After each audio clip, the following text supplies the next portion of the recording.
Welcome, guys and gals.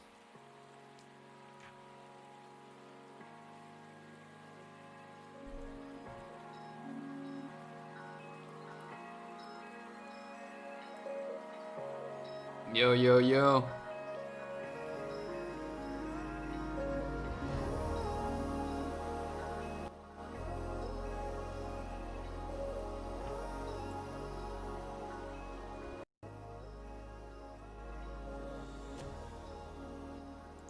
Welcome, guys and gals.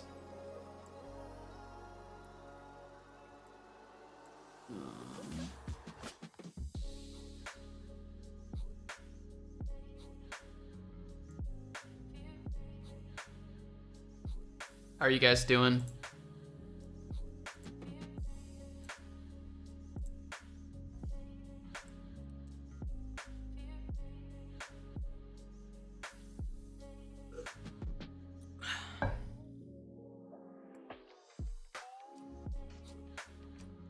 I want to watch some content today. Some My First Million podcast. I have a couple podcasts I want to watch. I think this one we might watch today. Otherwise, I also have this that I want to watch. The new CoffeeZilla video. CoffeeZilla. So we might pop that in there. Pop this in here. So we'll get some tabs ready to go. How's it going? It's going well. I've been good. Today's been a busy day, I will say, but in a good way. So there's a lot of little, administrative tasks that I've had to do today.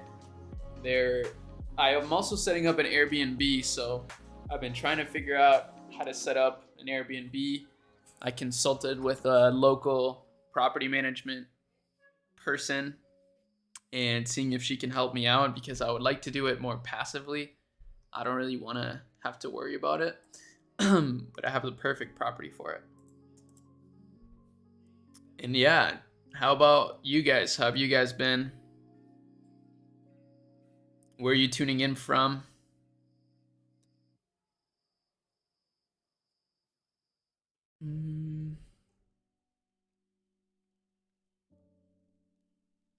Did you guys watch my video from today?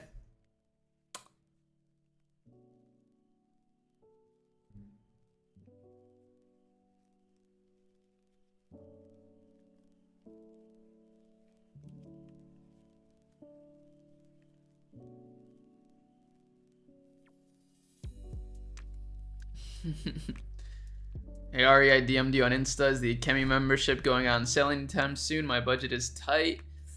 Well, on the Shopify store, you actually can pay in installments. So I don't think we're gonna do any sales anytime soon. But you can actually pay in installments, so that maybe will help it fit your budget, I hope. If not, it's all good. You can just ask me questions in the chat here. Yo, what's up, Tariq?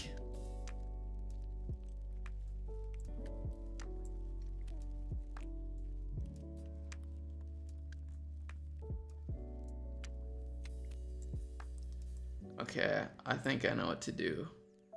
I think I should change this title. Your video today was very insightful, loving the content as usual. Thanks, man. Yeah, it was really interesting. Every time I see an emerging market brand, I'm like, whoa, this is interesting.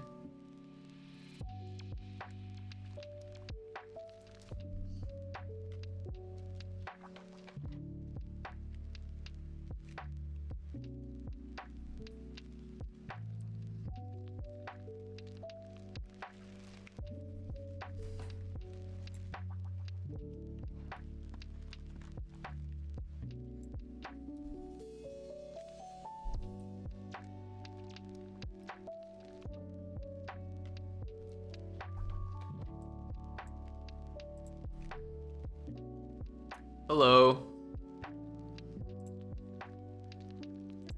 Welcome in, welcome in.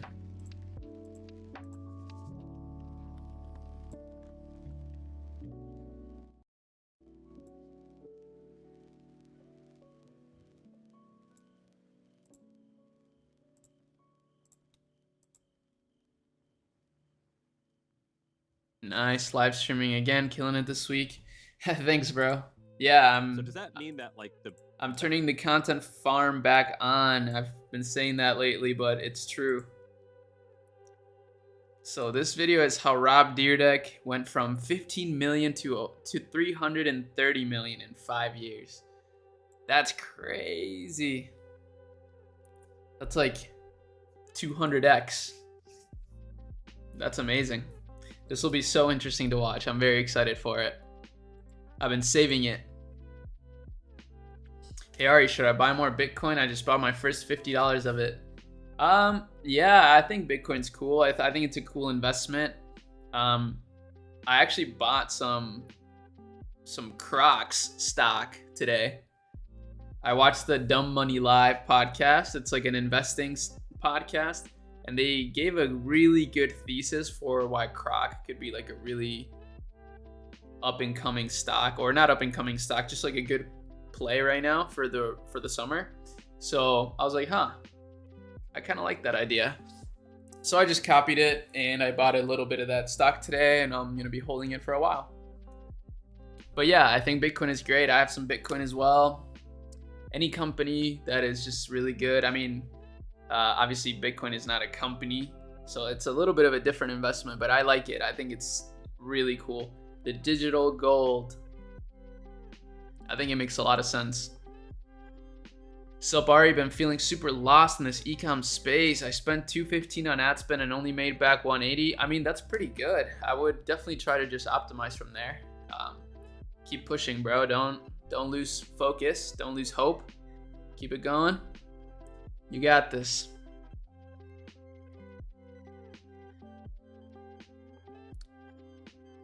Ari, coincidentally, you come live just on my 30-minute work break. Night shift is so depressing. Your content motivates me, to be honest.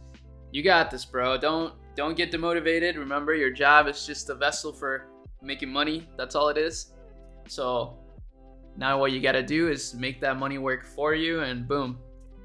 Eventually, not right away, but eventually over time, it'll get better. The good thing about a night shift is that if you can run ads, you could, check your ads right away, or, make sure that your ads are running at midnight every night and everything.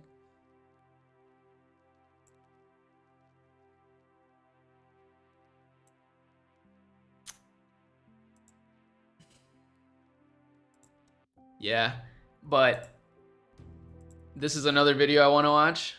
It's CoffeeZilla's I destroyed a $500 million Ponzi scheme. That's crazy. I can't wait to see it. This one looks so interesting to watch.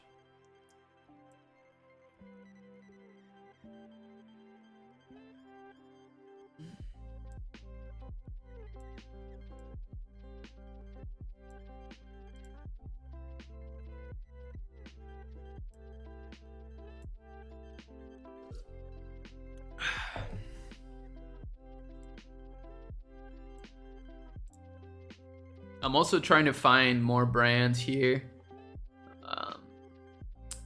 Just interesting stuff.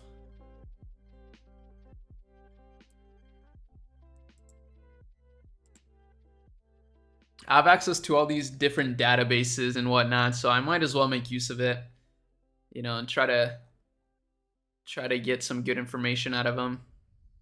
Babylist.com. This looks kind of interesting. Oh, wow. That is... Wow. 10 million monthly visitors. Their estimated revenue is 100 million to 500 million. That makes sense. With 10 million monthly visitors. Wow. The baby niche. This isn't even that crazy of a website design either. That's powerful.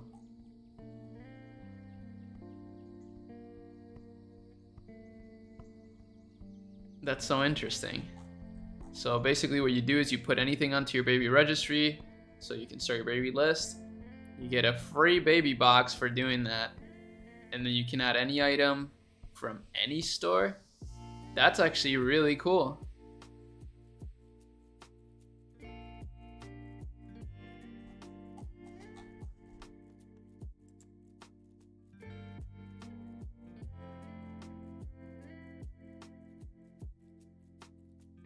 Huh. And then they also have their own products as well. That's actually so brilliant. What a brilliant idea. No wonder they're doing 10 million a month.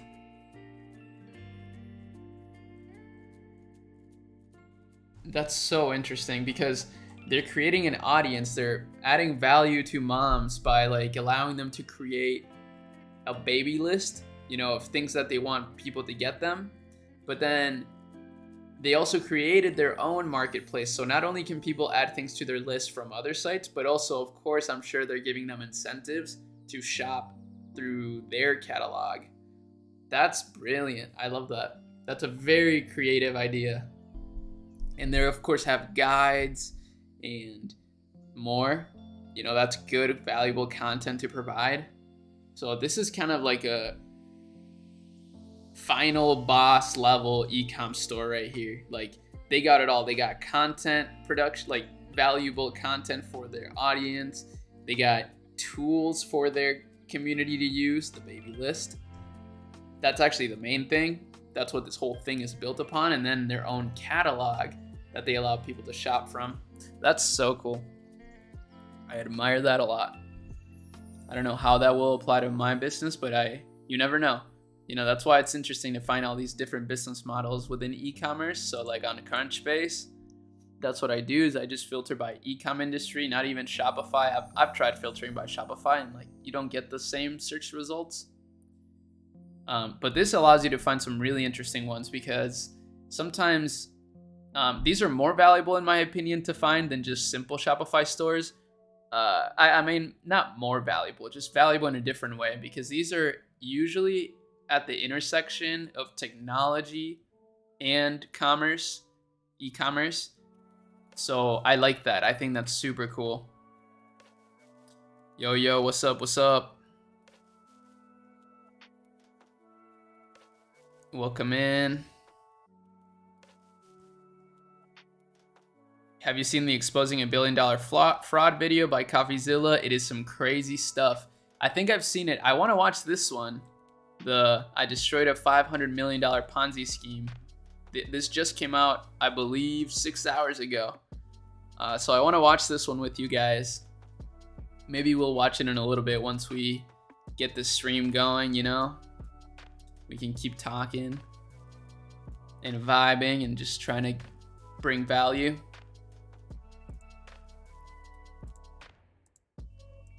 Do you guys like the music, by the way? Is it too loud? What do you think about it? I can make it even less loud.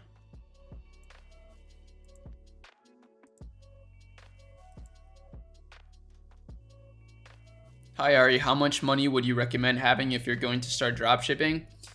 Well, if you're going to start an e-commerce business and you're gonna do dropshipping, I would say you need at least 1,000. If you're gonna, you know, 1,000 will get you decently far if you can go, like if you can use TikTok organic marketing to market your business. If you're not gonna do that, then what you should do is probably use Facebook ads or Meta ads or TikTok ads.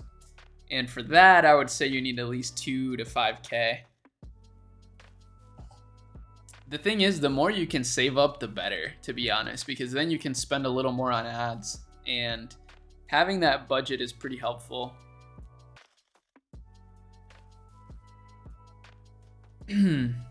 So the more money, the better. I always recommend anybody starting any form of online business to have some job on the side, or you know, some form of cash flow on the side to fund your business.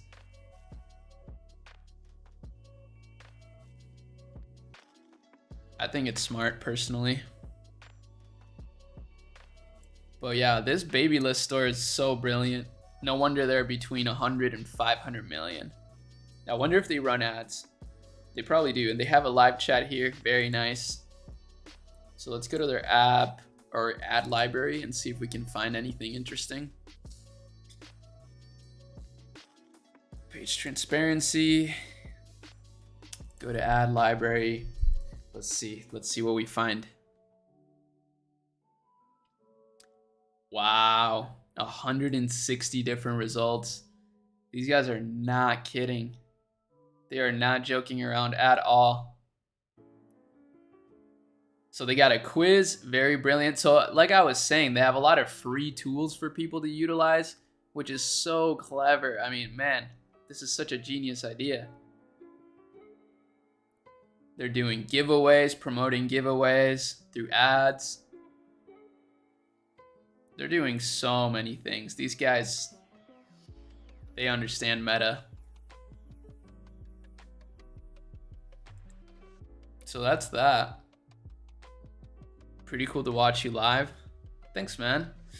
Yeah, I'll be doing live streams a lot more frequently. So, you know, I want to see you guys all joining. It would be amazing to... I remember I actually did a live stream whenever Andrew Tate first went to jail. And I got 700 plus live viewers. 700 plus. So that's been my peak ever. So I would love to do a live stream. You know, someday as we do these more consistently, I think we'll be able to get a lot more viewers. It doesn't matter right now. I would do it even if it was one viewer. But that's the goal. I want to eventually be able to actually make content through streaming. That's what we're doing. I'm actually going to upload in a few hours a video, a clip from last stream that was really valuable. So yeah, this is part of the content farm plan. I've told you guys, or at least I did all of you that joined the previous stream last Monday, that I would be creating or turning on the content farm and making it better than ever. Do I think he's guilty or innocent? That's a good question. I don't know, obviously. Do I think he's guilty or innocent? I don't think he's completely innocent. I don't think he's completely innocent, but I don't think he's completely guilty either.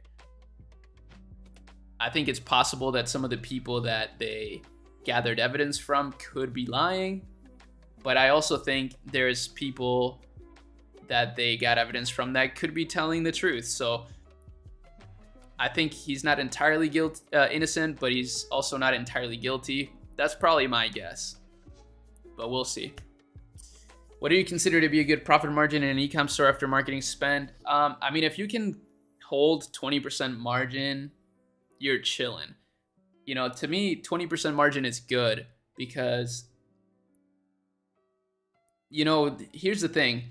Would you rather do 90% margins, like such sweet margins, right, on a 50K a month business, or do 20% margins on a 500K a month business?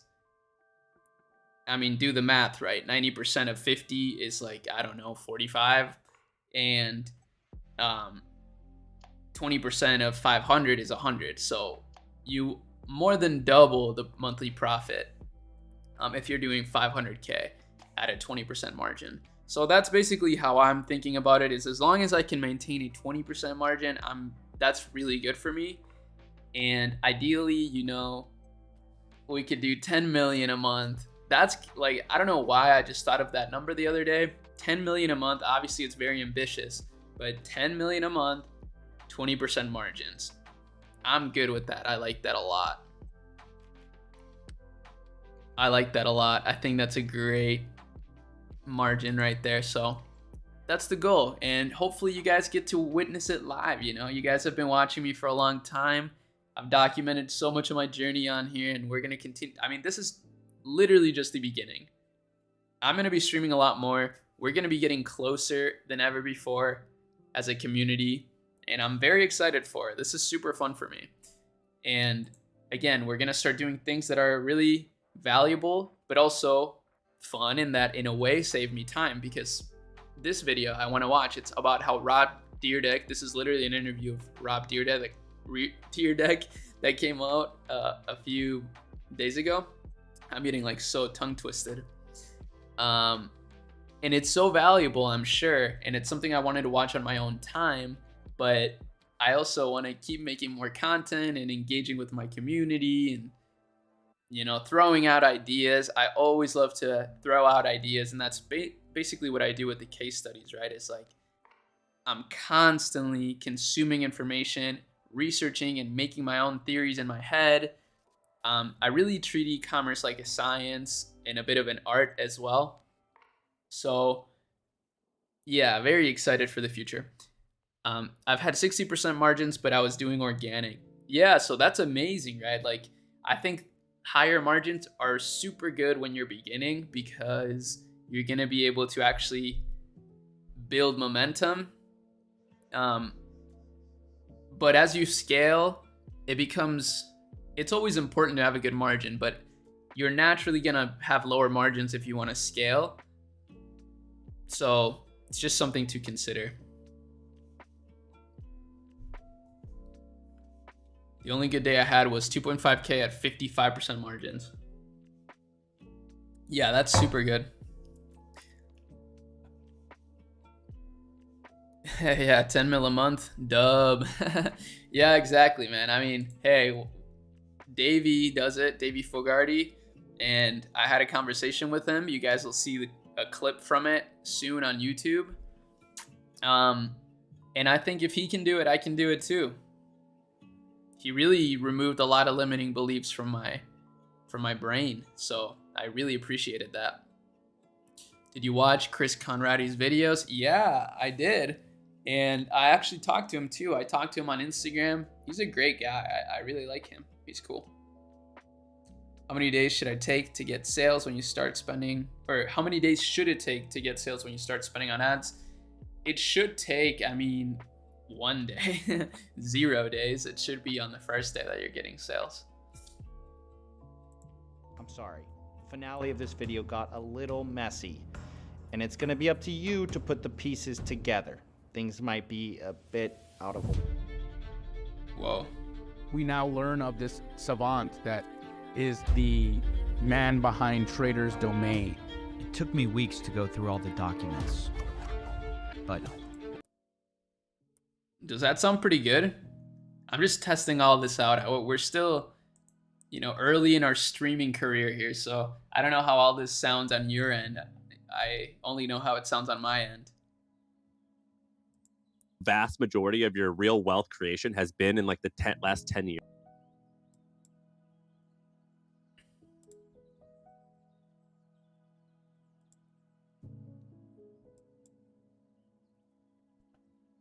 What do you think about digital products? I think digital products are awesome, man. I think they're very convenient. I think it's logistically a dream come true, right? You don't have to fulfill any orders. It's automatically fulfilled. But with that said, I still think, I said this in my last stream, but I still think there's a magic to a physical product. There's just like something about a physical thing that is special and provides a lot of value. So I think they're both great. I don't think you have to do one or the other. And ultimately, there's a lot of potential digital products that you could sell, but it may be harder to sell, to convey value outside of like a physical realm. You know what I mean? It's hard to do. So at least without any authority, it's hard to do, but it's not impossible. You just have to be creative and think of ways to provide a lot of value. That's what Masterclass has done. They've hired some of the best people in a particular industry, some of the most recognizable people, and used their authority and obviously skill to create educational content out of it, which is really clever. That's really genius. So that's a great digital product. Ari, do you invest in crypto? Yeah, I have some Ethereum and some Bitcoins. That's it though. That's all I have in crypto.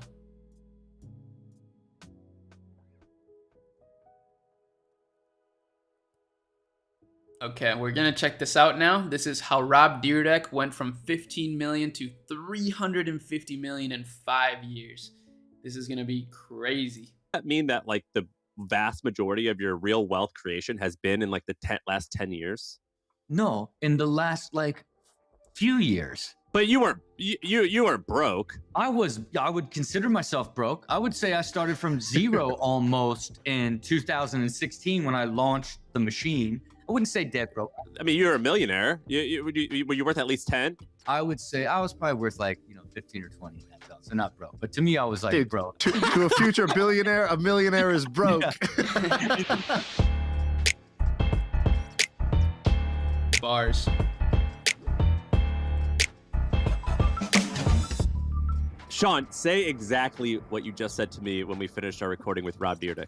I said I think that was the best episode of MFM we've ever done. I don't know. Wow. I don't know if I'm just on a high right off of it, but I believe so. People can tell in the YouTube comments. They should tell us. To me, this was the best episode. We've done 400 something episodes. How many have we done, Jonathan? Wow. Something like 400 episodes. That was the number one. Do you guys watch the My First Million podcast? It's really good. I've watched so many episodes, and honestly, I will say it probably changed my life in a lot of ways. Oh wait, I should turn But on my off favorite- this music. I just realized.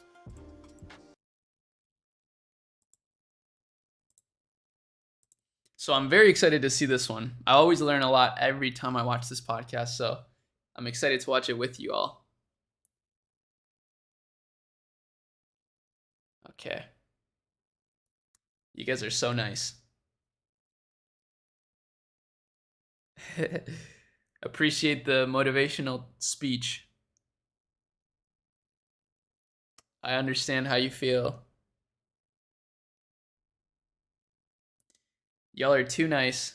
And honestly, like I said, I would do this if there was one viewer. It's fun, and it's a really good excuse to sharpen my skills.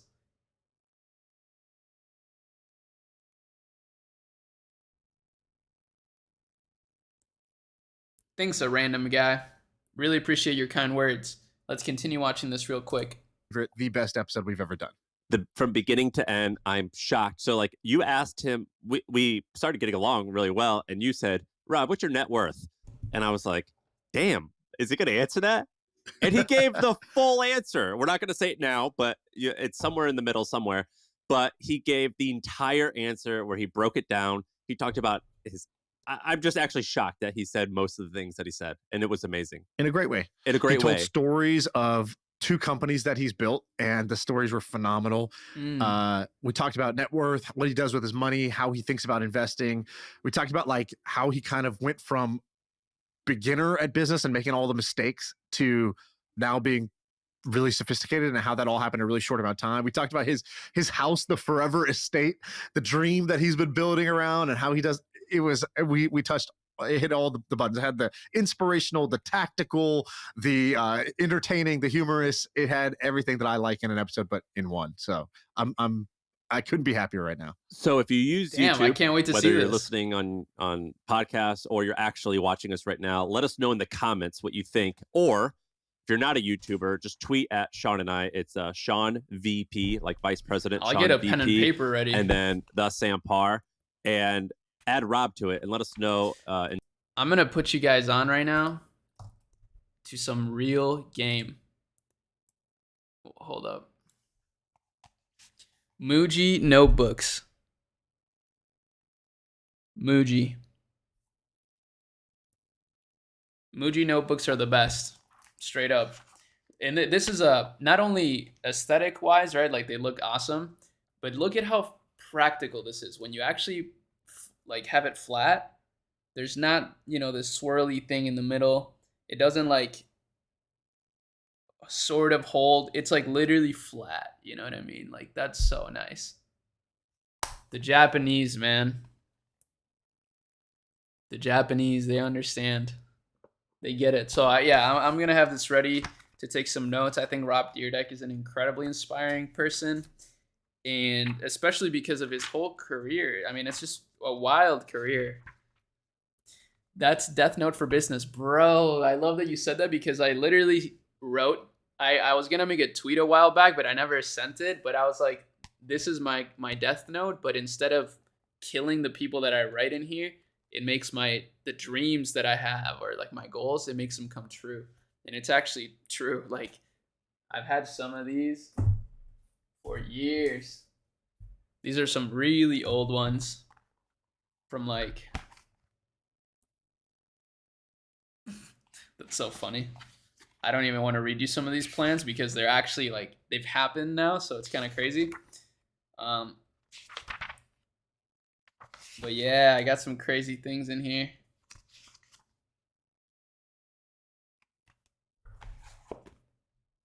Okay, let's continue watching this though. I don't want to get too distracted here. And on Twitter, or if you're a YouTuber, let us know there. I'm very curious what you guys think, and tag Rob if you can. Give us a wave of feedback. I'm gonna send it all to Rob after the pod to show him the love, because I know people are gonna love this. All right, without any further build up, here's the episode with Rob Deerday.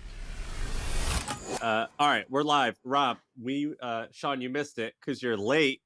You're always late, and that's his whole thing is timeliness. And he was talking mad shit about you because you were using his face and his time template that he talked about in the last pod. I am human optimization was the line from his last time he was on. That's been, I think it's like in our trailer now. And Rob, if you are human optimization, I am human on optimization. I am the opposite. Yeah, and hey, look, the beauty of time mastery is it's time flexibility and understanding that life is this living experience. But nothing brings me greater joy than to know a man that was using my time data for customer acquisition and knowing that how much I collect my data and how specific I am with mastering my time would be 7 minutes. Have me waiting for 7 minutes is what makes it even more, makes life more grand to me, to know that for you knowing how much I respect and use my time so thoughtfully that you would steal a little bit from me, even is fun to me. You know what I mean? It's very fun. Damn. Okay. That is well it's played. A bit of a I appreciate roast. that. Dude, we were talking about a bunch of stuff before you hopped in. Well, Rob, I want to talk about that in a second. But you came on, I think, 2 years ago or a year and a half ago. I don't remember. That was like your first.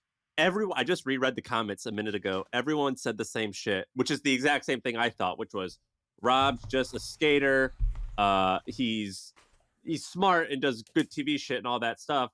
But we didn't realize that he was this profound. And that pod, I felt like it was like you're coming out as like this like human optimization thing. Now I've watched you with so many other people, and I've gone more in depth on some of your stuff. Is that true? Was that like your first time? Like, was that like the artist formerly known as Prince moment? You guys get all the credit. Thank you. That's what I was looking for. Hey, because let me give you this. You led out with trying to talk to me about, you did no depth of research into seeing what I was up to. You led out with some skate talk and TV talk. And then I went on like a 20-minute rant so that you could understand the depth of how I operate. Yeah. Then the entire conversation changed for an hour. You know what I mean? And that to me is like the funniest part of the experience. Was I said, okay, they have no idea who they're talking to. Let me lay this out real quick. But again, I'm so thankful that you guys, the conversation turned to, because it was also like, I had been collecting the data using my rhythm of existence, but I'd never shared it before. So even then sharing it with you and then you guys reposting it really began to like create the wave. And then you guys put out a little thing that was about how would Rob monetize his data? And so you put out this entire thing about like how to build an app and what I would need to charge in order to create a business out of it.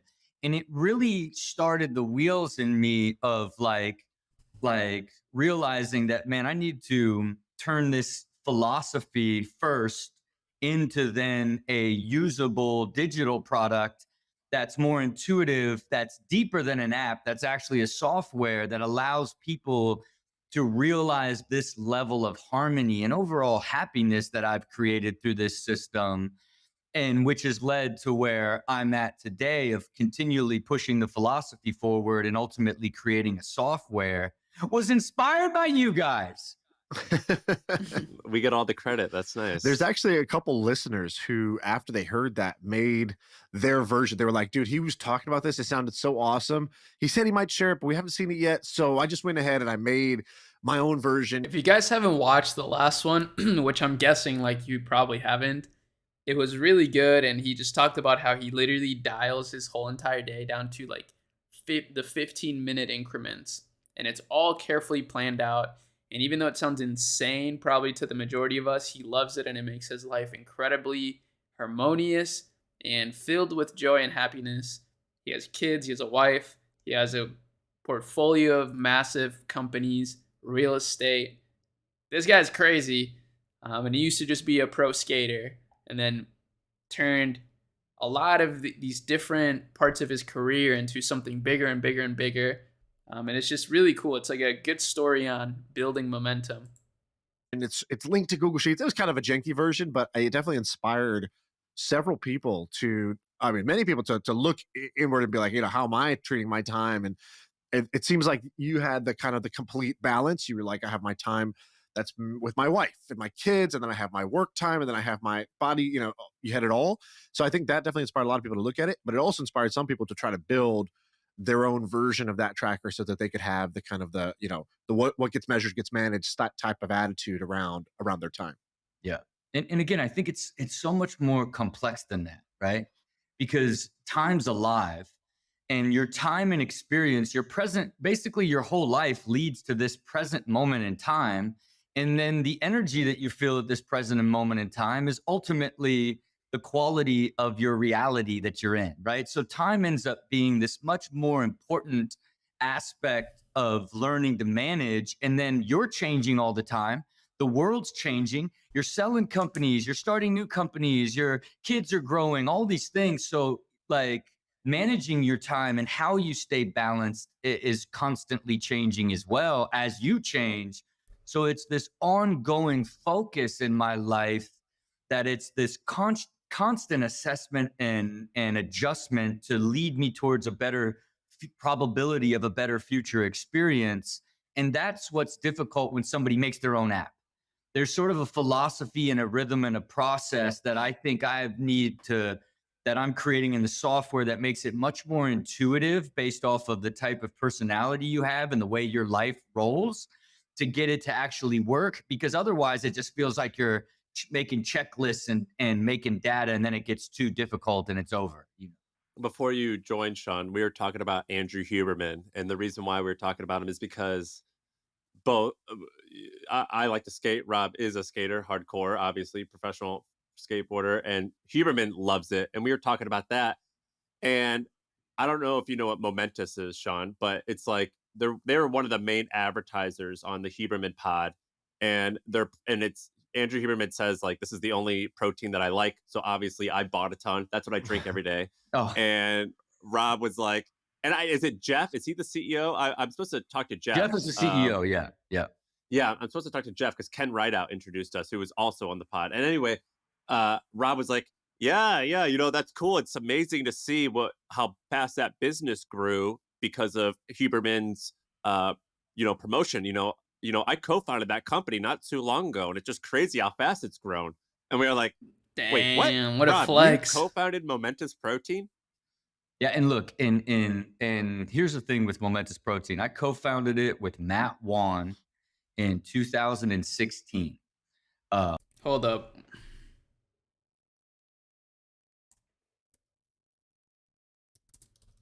Let's look this up real quick. See what this is all about. Momentous Protein. Whoa. Huberman Lab. They got a Huberman Lab tab. Damn, 350K monthly viewers. This is crazy. This is really good. Wow. This is a well done site. I love it. This is my kind of website right here. It's so simple and intuitive. It's easy to shop on. I fuck with this. Plant-based protein. Damn, so he co-founded this. This is probably at over $1 million a month. That is awesome. When they brought it to me, he had a vision for creating basically the most premium supplements that the market had ever seen, the Ferrari of supplements. It was called Project One at the time. And Matt's was foregoing his first year of Harvard to build this company. He was 18 years old. And his father, Mark Wan, had been one of the big investors in my professional skateboarding league. So I had a relationship with him and said, you know, I would do this project with his son. First thing we had to do was rebrand it, right? And really like create a name and a soul into what is the absolute pinnacle of supplements, momentous, right? And all the way down to where I even, you know, went through the whole process of even making that logo. You know, like to me, that M is like this timeless, extraordinary logo. And Rob, that's you in Photoshop, or this is like a creative agency pitching you guys? How does that happen? You take it, make it tactical. this is me, literally an illustrator of the agency sent some logos, and me cutting up the agency's logo and being like, no, get rid of, there was a circle in the middle. I'm like, no, this is like, look at this. It forms like an M in a mountain. Like get rid, like he is in there with the creative vision. Wow. So look at this. They started this, you know, $1 million a month supplement brand basically by first coming up with the soul of the business. When is the last time that you started a store on Shopify and thought about the soul of the business? It's a good question. I literally cut and pasting in my Illustrator the Momentous logo. Love it. And so we launched that company, and what happens? We don't sell a thing. We don't sell a thing. What do we got? We got the most overpriced like protein in the entire industry. It's like 35% above like every other protein. Like it's like literally nobody buys it. Nobody buys it. Now what do you got? You got an 18-year-old CEO. This kid doesn't even, every single day is another thing of like, oh, that's what happens in business. If you want to talk about the headwinds of no man's land and the pain of launching a business with an 18-year-old genius, right? Because he's brilliant, but he was 18 and didn't even understand anything about a company. And you can't advise somebody into running a company. You know what I'm saying? You have to fight the fire, learn the battles to ever learn how to operate a company. Long story short, this business never got off the ground for years. And I finally, now he's older and like, I'm like, look, man, you've got to make a decision. Like you've tried everything. You've done all different types of partnerships. You've made all different types of verticals of product. It is the Ferrari of supplements. It is absolutely the purest and best. You kept it real, but you just can't find a market for it. Like you either have to sell it or you have to find somebody to merge with, but you got to move on. Like you can't like spend, you're now 23, like you learned everything. Go take this skill set that you learned and apply it to a business that has a more relatively faster growing opportunity. What were the sales? What were the annual sales when you had that conversation? Oh, I want to say a few million, and just losing money year over year. And how much did you put in? Yeah, how much did you put into it to start? I put in,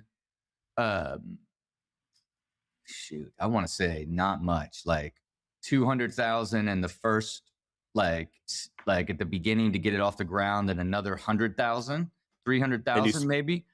Do you split equity when you do that? Like a 50-50? And I got 30% of the business. Okay. Wow. So now that's not a bad deal if he doesn't have any like to do anything in the business, even though it took like 5 years for this thing to take off. Wild. Man, raised so much capital any which way but loose. You know, now I'm on the board. I'm in board meetings. Like, and I'll tell you what, nothing as painful as board meeting after board meeting when there's no revenue growth. And you're just burning capital, trying to figure out how you're going to tell a story to raise more capital to keep the dream alive. That sounds like it sucks. That went on for a significant amount of time. We got incredibly diluted. And then it was just like, hey, man, you got to make a decision here on like what your life looks like. Forget about this company. Forget about this investment. Like you now, like, are you forego going to Harvard to build this company. So you essentially like stepped away from this big education, which always, like, in the beginning, I was like, this kid's too smart to go to school. What, he should just go start a company. He doesn't need to go to school.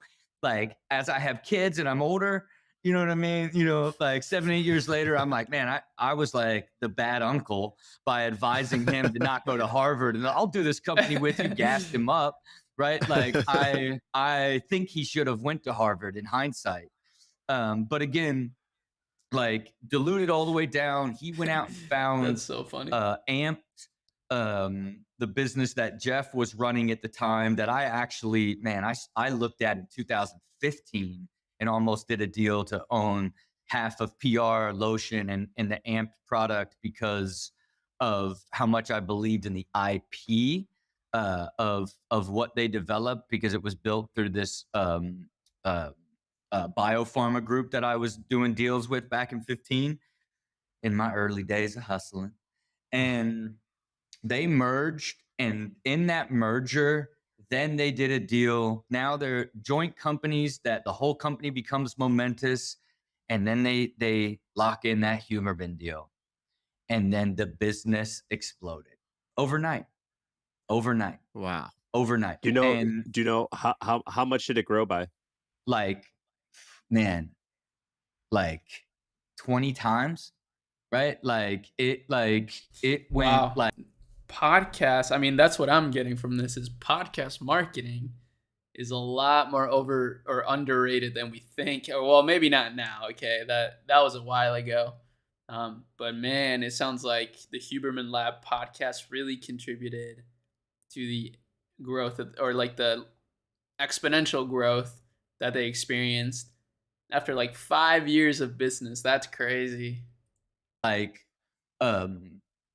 it is now like poised to like now make a real run, and I would attribute it to the 1-for-1 like media to consumer that Andrew Huberman was to the product, right? So we could never find an audience. It didn't matter how much like ad spends we did, where we spent it. We had deals with NFL teams and MLB teams and all these athletes and all this stuff. But it was when it finally landed with someone whose core media is their authenticity in the science side of human optimization, then he's saying, hey, Andy has this massive platform. Then he's saying, this is the very best supplements, because they are, in fact, the very best supplements. When you tie those together, boom, that thing goes. You know what I mean? That's an amazing story. But what do I have now? I don't know. What do I have now? Like 4%? You know what I mean? Like, I've been diluted. So now, call it 9 years later, or 7 years Wow. later, I already gave up on the brand. Don't even like claim it. Like, looked at it when they merged as an exit, and now it's just like completely exploded. But and yes, I'll get like a return on my 300,000. That would be significant to probably a regular investor. But, for me in the co-founding game, It could have been, yeah. I looked at selling that business for 100 million in under 5 years and having 20% of it when I measured that out in 16 versus, selling it 8 years later and making $1 million wherever I end up getting diluted on the end. And like, okay, cool. You got like 2.5 times your money, but that's not why you play the game of venture creation. That was Yeah, you would have been better off in 16 putting that 300K into Tesla. That would have turned into like 10 million or something. Stocks are OP, man. I'm telling you, I don't want to do any venture capital. I thought about it, but I'm like, you know what? Why don't I just buy stock and then just put that money into my own businesses, like creating my own. I mean, that's what he does, actually. He's like a venture studio. He's not just an investor. He's both. But I think that was my perfect. So that might be the favorite story that's ever been shared on this pod for a couple reasons. One, you told it great. Two, it had all the drama, the elements to it. And three, you're very honest. Like most people that come on this pod were like, how much did you put in? They're like, hand wave. We're like, oh, it's doing well now. And then they're like, yeah, it's doing well. But they won't say that last part, which is like, yeah, but it's been 8 years. I got diluted. And honestly, I'll make kind of fuck all on this. And I really, the game I'm in, that's good. But the game I'm in is to create X. Very honest. I want people to appreciate that, because that is so, we've done 100+ guests of people that are. That is very true. I think a lot of the people that they have on are like big venture capitalists or like big business people, and they definitely seem like they're just not as authentic. They're just not as like, they don't have that cool factor that Rob has, where he just literally doesn't care. He's like, yo, this is what happened, and this is what I learned, and boom. I love that. They're from all walks of life. People that are post-economic, they already made it. They have no incentive to kind of like to not fully be honest with the situations, and it is very rare to hear that. So I really, really like that. I got 2 follow-ups for you on things you said there. The first is, you said you kind of think maybe he should have gone to Harvard. And I think this is an interesting question that applies to a lot of people, which is like, should I go to college? I kind of feel like, people who make it, they're like, that's not where you learn it. You learn it in the real world. It sounds like you were kind of in that boat, but you said maybe you changed your mind as you've maybe matured or with your own kids. What's the thinking there? What is it? He should have gone to Harvard because the company wasn't working, or you came to appreciate something else about the value of college? I think I've come to appreciate the value of college above all. And as someone who quit high school and started his first company at 17, you know what I mean? Like I think about But do you appreciate college or Harvard and top 20 colleges? Well, Harvard obviously has a higher level of like prestige, but what I never understood, even back then, was the looking at business in a multidimensional way, learning everything about business, understanding product and supply chain, understanding brand and marketing and customer acquisition, understanding sort of management and hiring and teams, like all of this, and understanding sales, and then understanding operational side, really understanding the financial side, knowing that all of those have to integrate into a financial model that you've got to believe you can execute, because that's how a business actually becomes successful, is when you project what you're going to do and you actually do it, not project a fantasy so you can raise money, right? And I think that going to business school, that is what I see a lot in that world, is a lot of people creating fantasies to raise money as opposed to creating value to like sell a product. And that's the problem with me in venture capital, and why I like what we do at Ecom, which is more so just literally like the systems and value in the business, which is exactly what he's talking about. And that's why I want to continue to do these things that I'm doing, because I truly believe my business would be an incredibly valuable asset for example, Rob, right? That he has all these companies. Man, we would kill it with some of his businesses because we understand all the stuff that he's talking about that he didn't understand back then, because he had all the money, but he didn't have the knowledge. We have the knowledge, but not all the money yet. You at least leave with the fundamentals of that, and have a general knowledge that when you step out into the real world and really try to build a company, you're at least going to have a foundation of what you're launching off of, versus what he did, what I did when I was launching all these companies when I was young, all the way into my 30s, or what he did at 18. You have such little general knowledge of how it all works because you're such an optimist, especially when you're really smart. You can figure things out fast, but there's just too many things that you don't know when it comes to like the complexities of building something like a business. Right. And then my second question was, do you, this is a little nerdy on the protein side, but how did you actually go about creating the cleanest supplement? Because I've thought about this many times, which is there is definitely a market for people who want the highest quality, purest grade, best for you product, and they'll pay the extra $20 per bag to get it. And when you look, I think the supplement industry is notoriously dirty. Like the places where they make stuff, it's if you test these things, they don't turn out very well. So Did you guys do anything radical to actually achieve that result, or was it just finding the right partner and then that was it? It was first like the people who helped develop it, right? We're all like the trainers and for the 49ers and the Celtics, right? Then it's all the certifications that make the I can't think of their exact name, like Grass and InfoSport, whatever, these Intersport, whatever they may be, but these certifications that are very expensive, right? So now, like the layer of added, what does that do? Man, that just keeps putting pressure on price and margin, right? Because there's just a certain point where it's like, man, it's so more expensive. Do even the people that really Somebody asked me if I'm still with my girlfriend. Yep. care, is it making enough of a difference? Always. Right. For the absolute premium? And to me, absolutely, we'd find a consumer. And that consumer never showed up until Huberman said Wow. to that audience, which converted Sam and now has Sam talking to Just Jeff. my background. Like it's like that level of authenticity.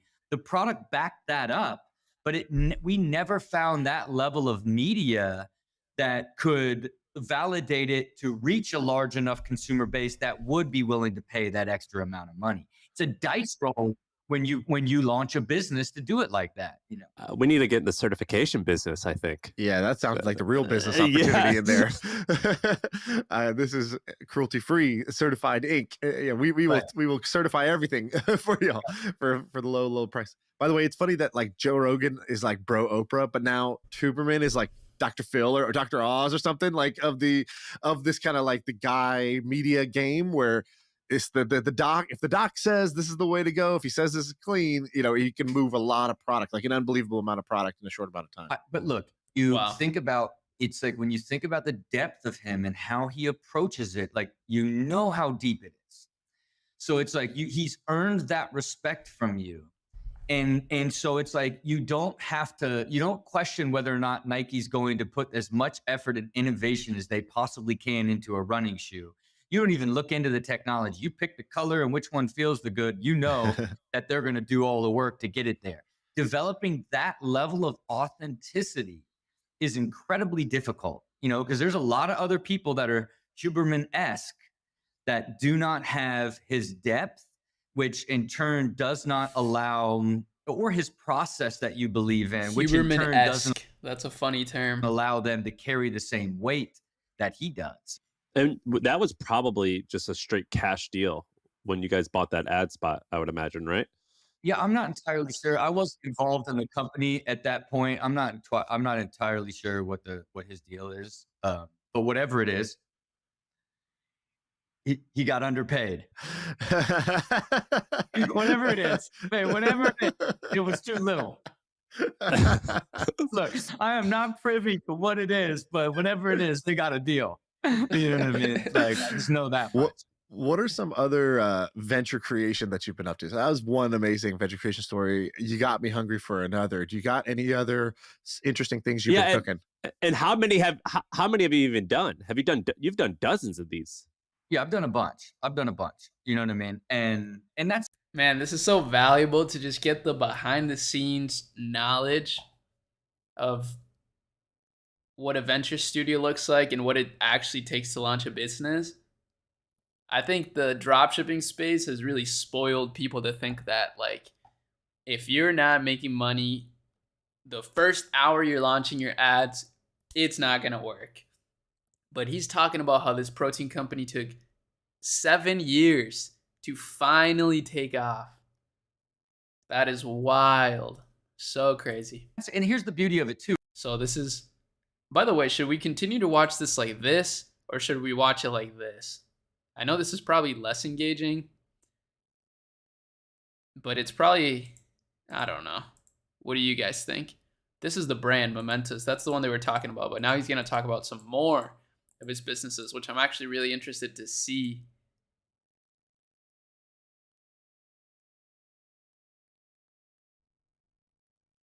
Exactly.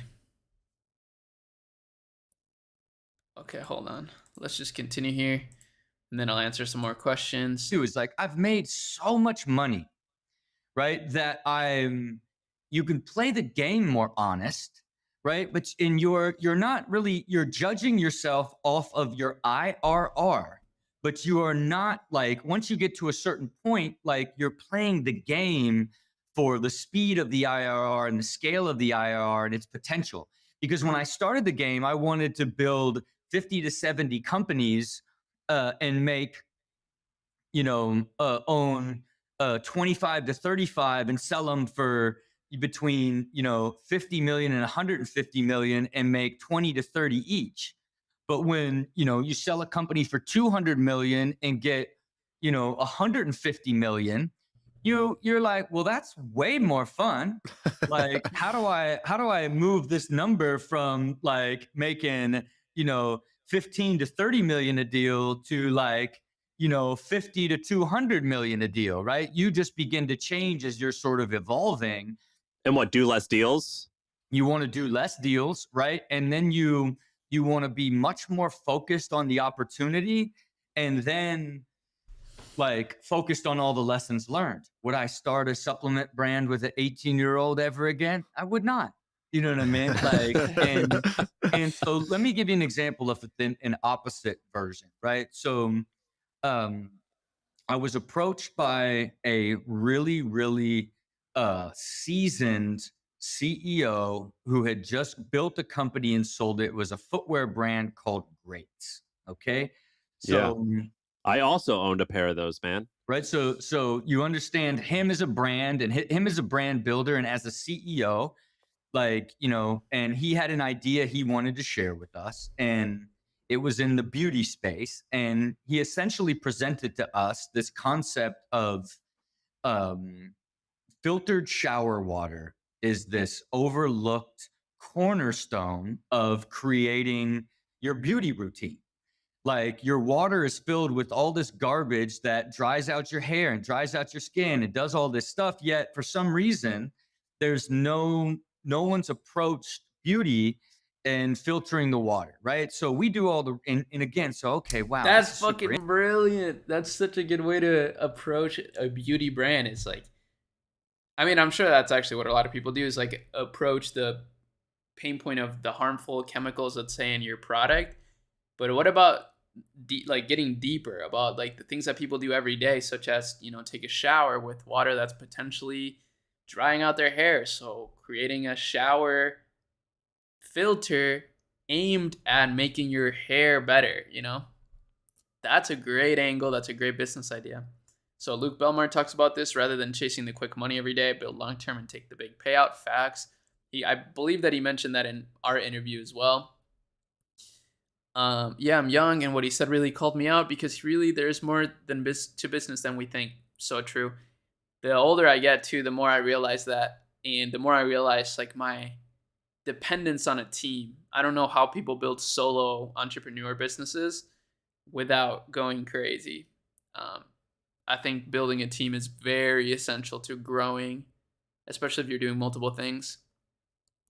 Can you tell us a bit more about the numbers behind your business? As someone who might be looking for third-party company to help with ads, I'm curious to know how well your lab can perform. Yeah, I mean, we charge. So usually the way it works is we tend to work mainly with companies that are already making some revenue.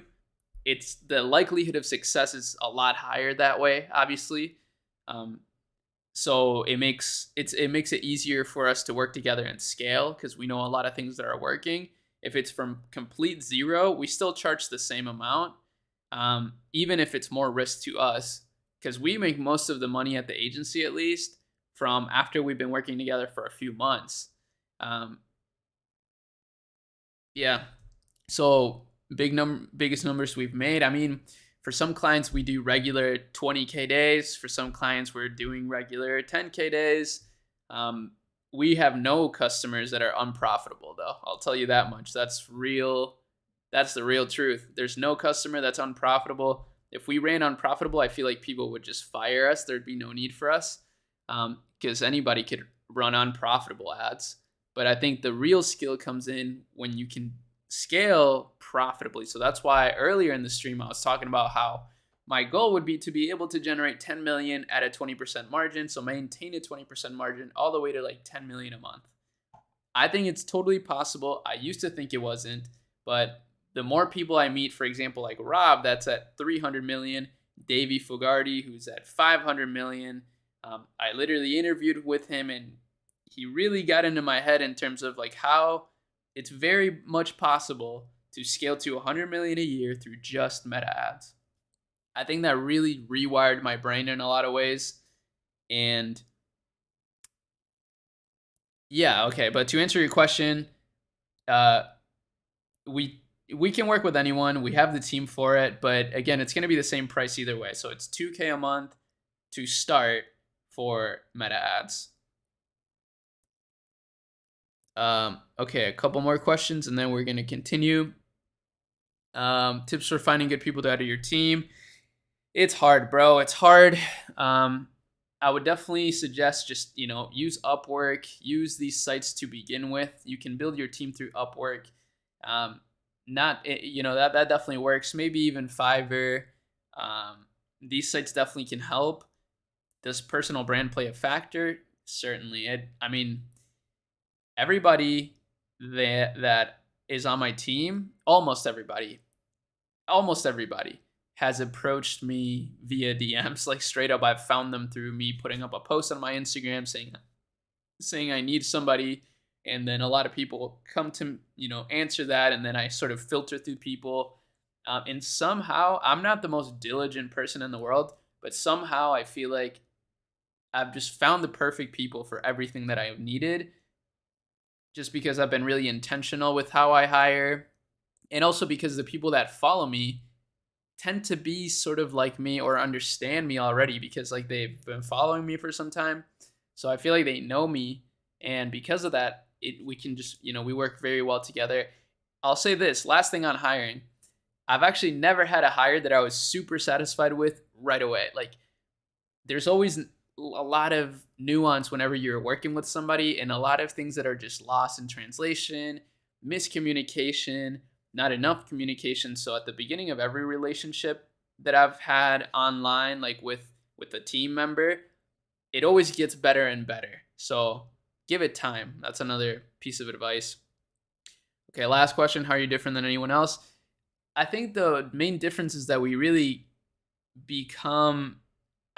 we really build an alliance with the companies that we work with. It's like we really work together like it's our business too, and also that we also run our own e-commerce brand, so we understand the value in scaling profitably, which I think a lot of people will tell you like, oh, it's fine if you're breaking even, it's fine, like at least you're getting customers, at least you're whatever, which is all true. But if it's your money on the line, you obviously may feel differently about that, right? You may feel like it's maybe worth it to scale down to actually be making a profit, and just a bunch of nuance. So there's just a lot of knowledge that we have that can contribute to the business in a really positive way. The businesses that we work with. That's why I think I could even work with Rob and actually provide a ton of value to his business, because he's probably used to agencies that charge $20,000 a month to run unprofitably. And I think we're definitely going to make huge waves in the next couple years with all the people I've been meeting. I am confident I can meet Rob probably like next month if I really set myself to it. So yeah, I'm very excited for what the future has in store, because we really truly are making like the best meta ads product ever, meta ads management product. Ari, I'm trying to start a gym bag brand, meta ads or do organic via TikTok. Both. Do both. But if you don't have a lot of money, start with TikTok. What traits do you look for in interviewing when finding a successful new employee? I think one of them is just like how active they are. I like people who are like very active. I don't know. I just like people who are, I don't know. That's a hard thing to explain, but someone who's really active, that it's like constantly communicating, that's like constantly learning. So I just like people that can move fast, and like, even if they do something wrong, that like, I can talk to them and they talk to me, and like they learn and we both learn. And they're trying new things too. Like I like people that can be a bit independent, that do their own research outside of like what I talk to them about.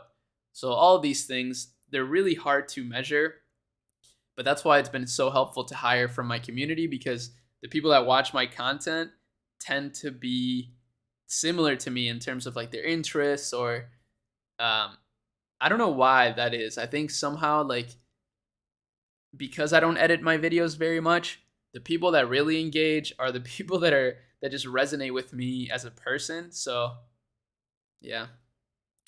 What's that watch? It looks so fresh. It's a Royal Oak AP.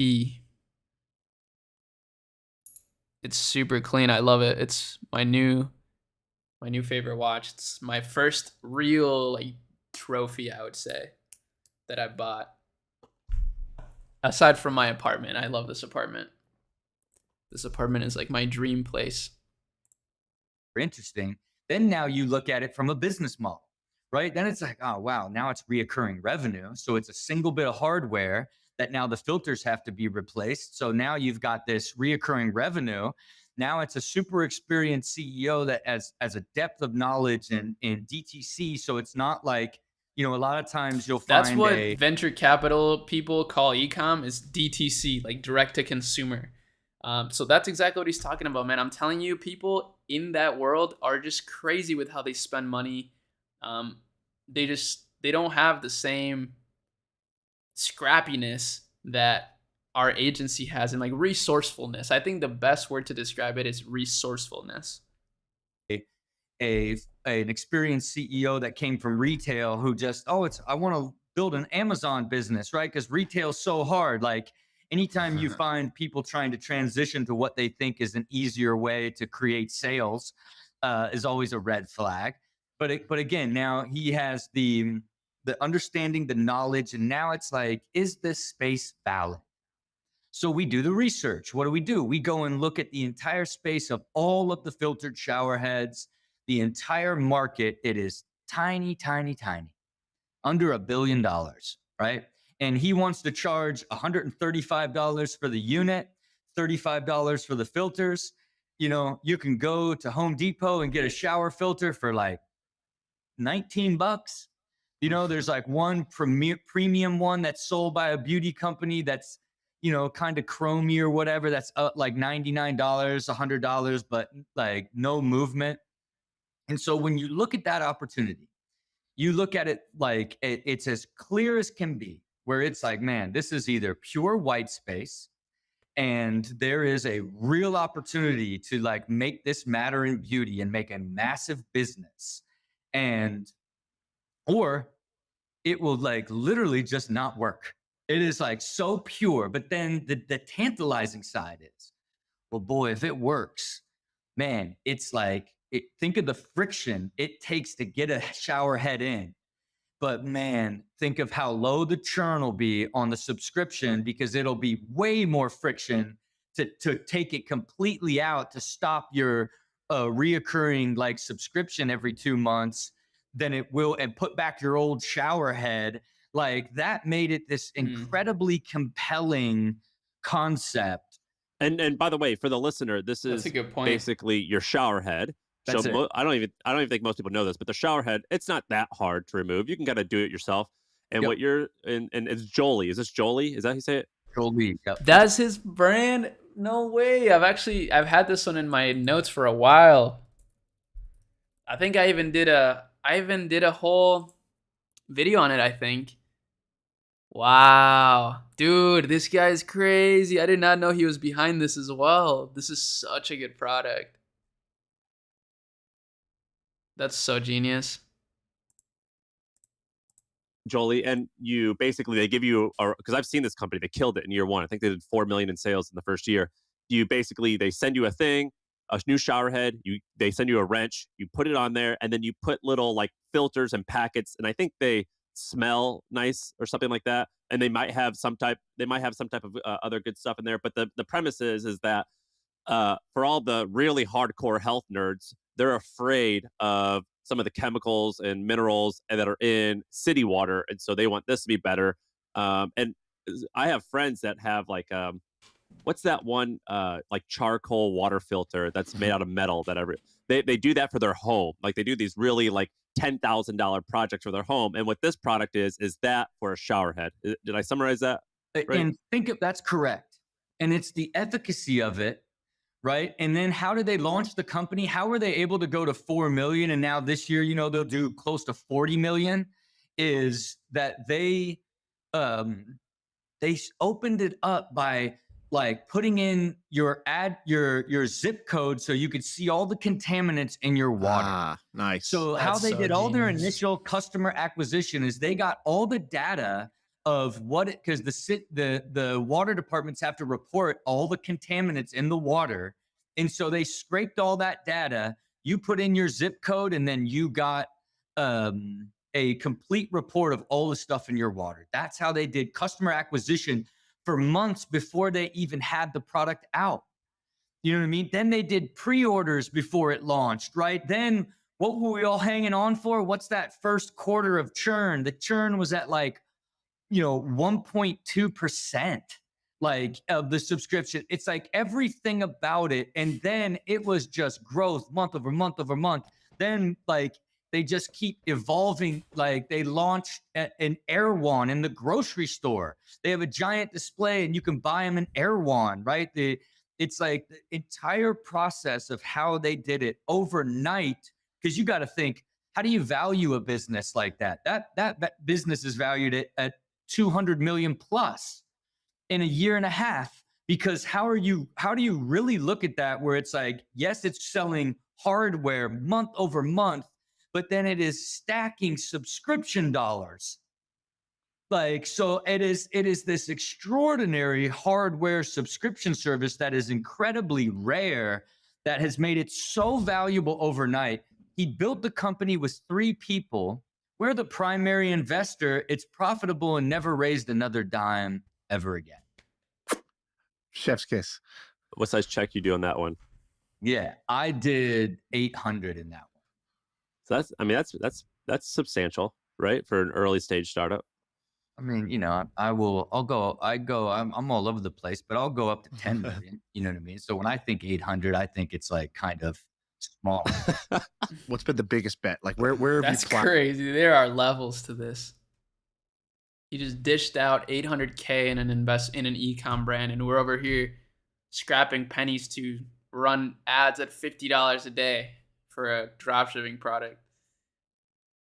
There are levels, but ultimately it's the same game. That's what I'm getting from this. It's the same game, just a different scale. Allowed in something like 10 million into what type of bet was that? I did, when I my professional skateboarding league, my production company merged with Nitro Circus and created Thrill One Media.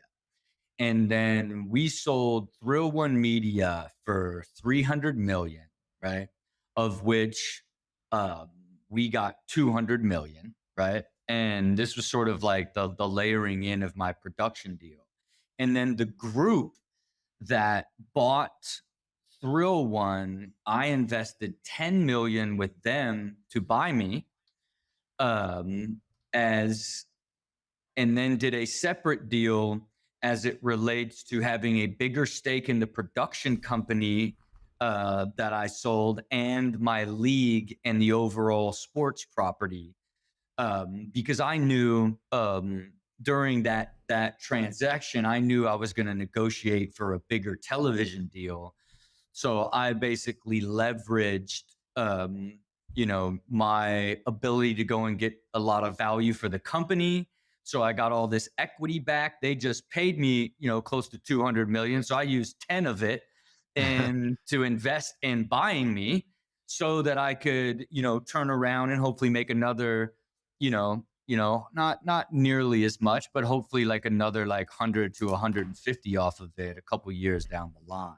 And when you say we, is that like Deerdick Family Office, or is that right? You don't have a fund, right? Yeah, it's just your family office. Just my money. Yeah, like no, this is all my money. So I just run it like a family office, and I just look at that as where I would deploy venture capital, right? So if I just deploy capital into real estate and ventures that I have a much more control over, and or I have a higher leverage or position, But it was amazing. Think about this. Like in the closing of the deal, I had to not, it was the most money I made in one shot, right? And the most like I had invested at one shot in a venture. So with the like here on my, closing that deal in the Zoom call, it was the most I made and the most I invested in one That's one wild. one here with whatever whatever my like final check off on was it. But again, what are the stakes of it? It's whatever. You know what I mean? I look at it as it's fun and like I'm underwriting the business because I went and signed a massive television deal. So I'm underwriting that entire roll up.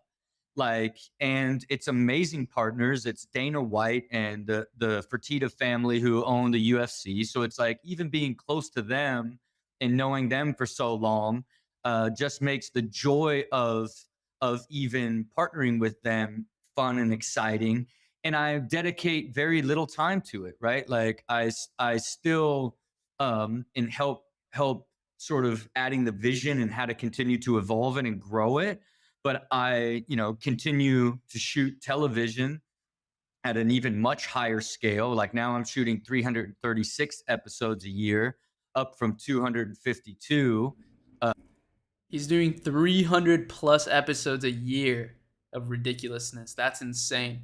And I thought I was crazy for making all this content.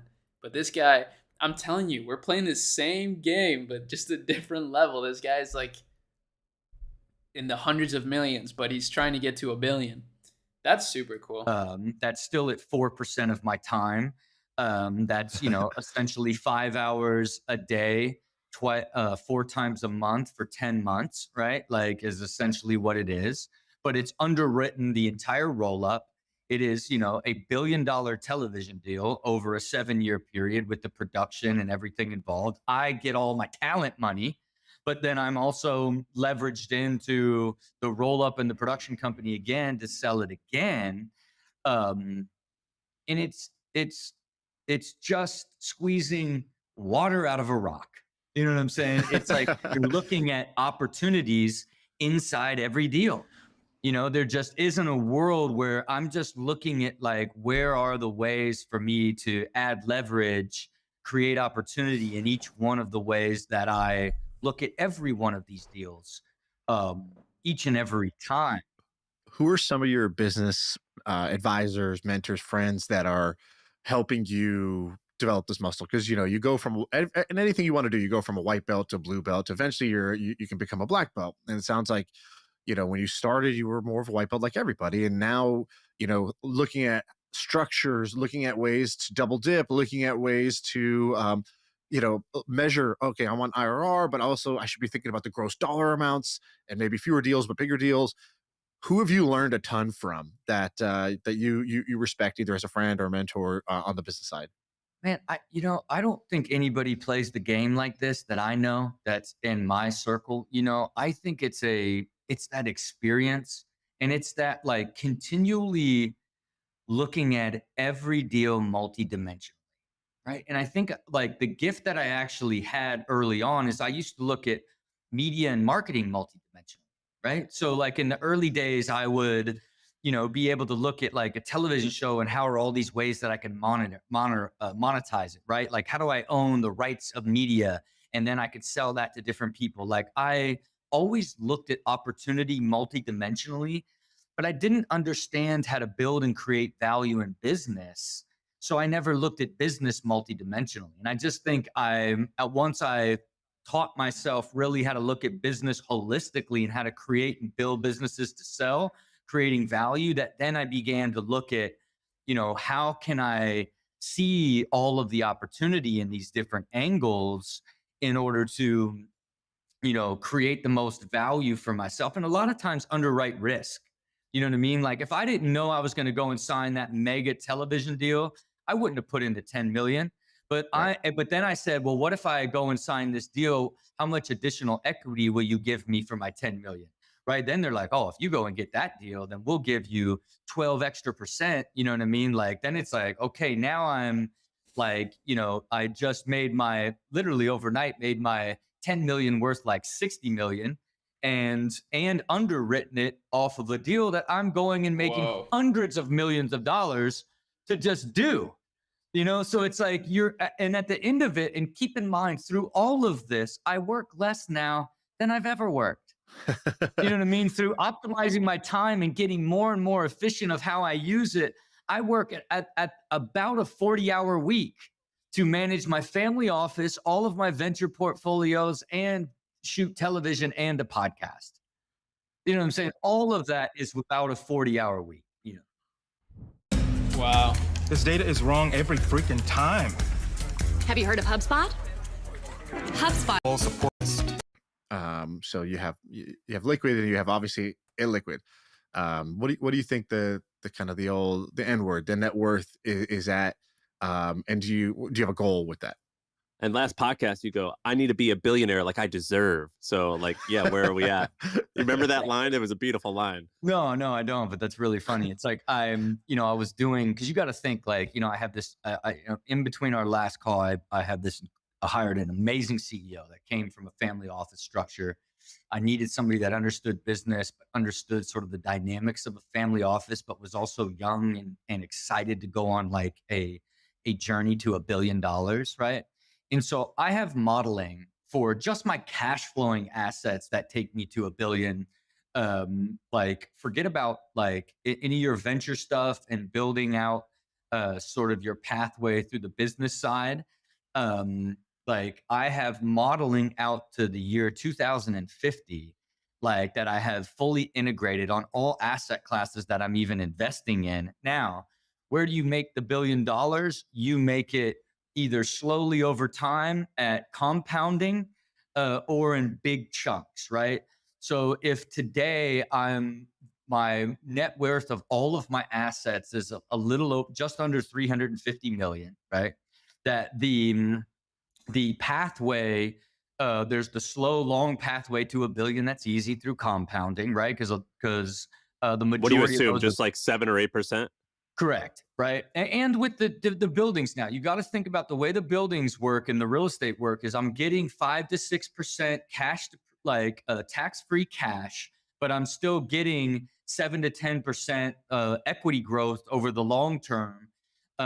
And some of those are, call it with the cash 15, 16% IRRs, but a lot of the buildings that I've sold, I ended up with like 35 and 42%. I realize this stuff, I mean, it's some of this like IRR, I don't know what that is.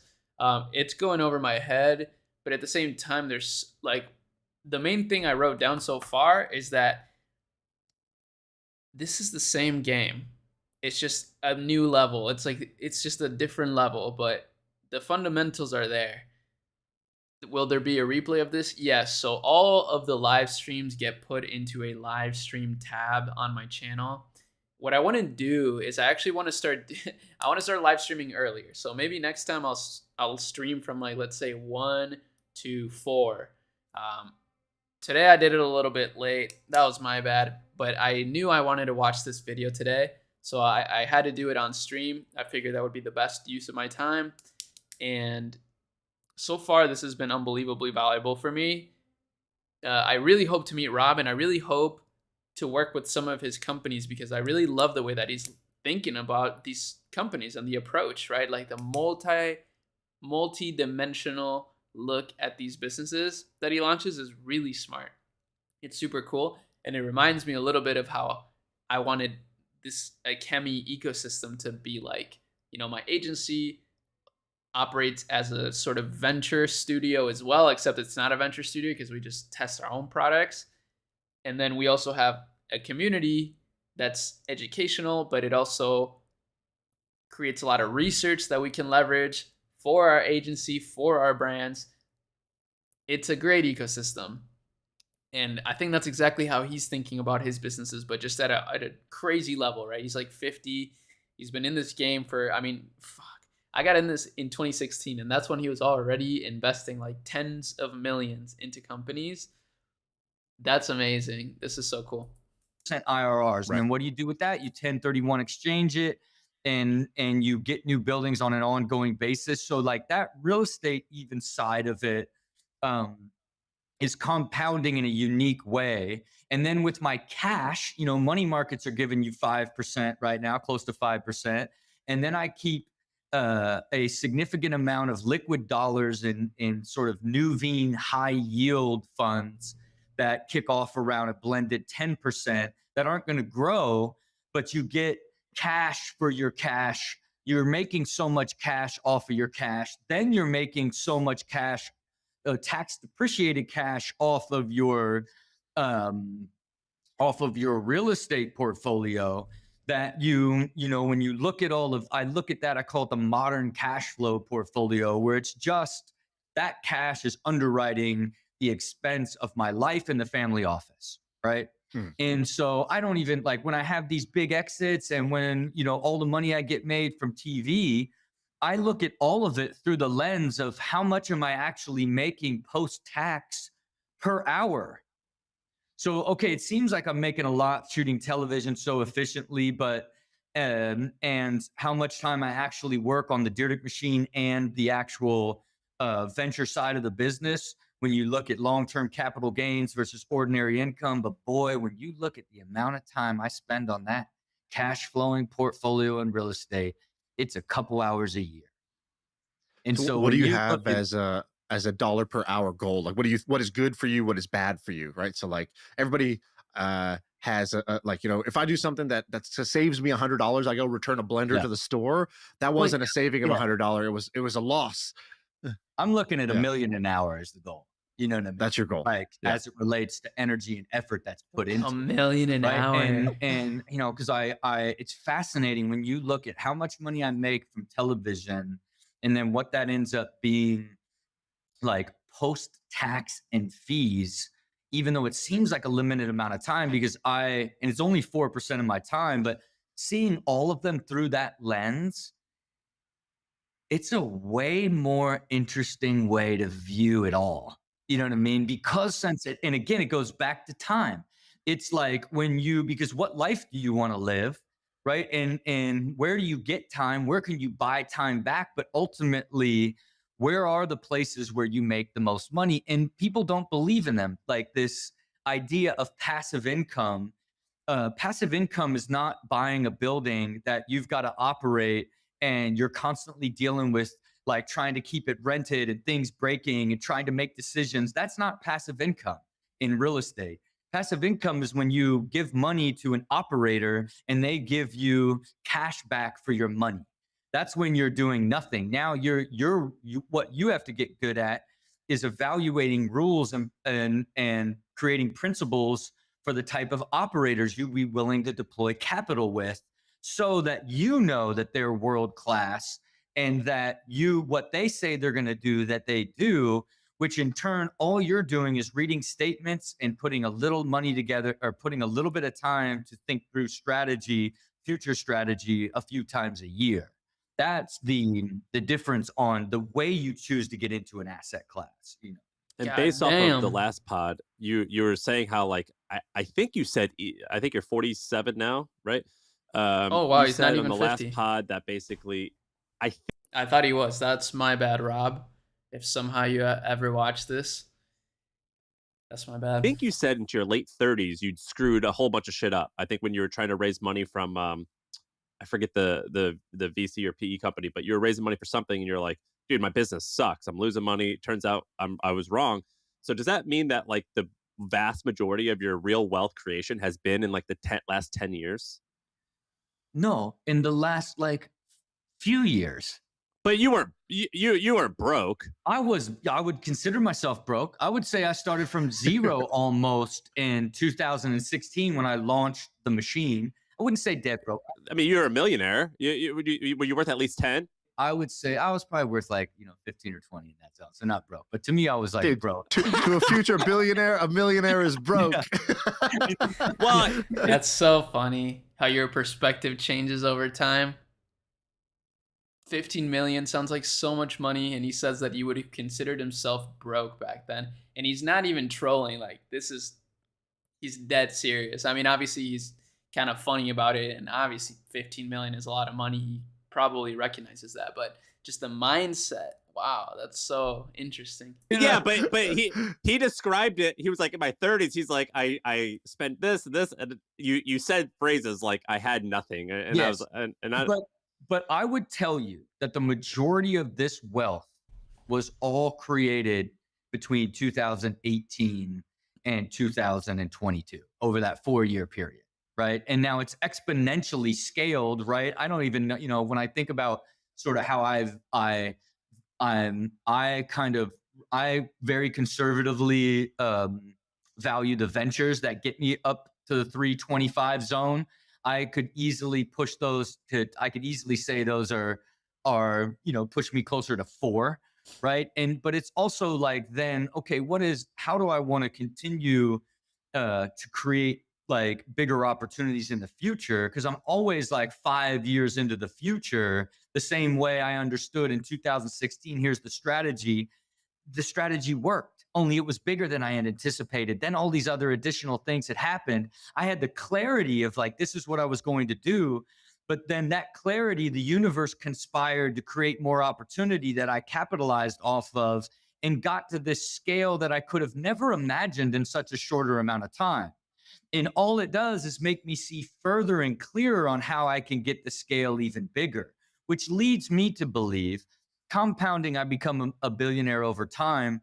But I believe I can create some ventures, including the software that I create and the platform that I want to build to speak to that core audience, that I believe I will be able to monetize it at a much higher scale in a shorter amount of time with my existing portfolio of assets.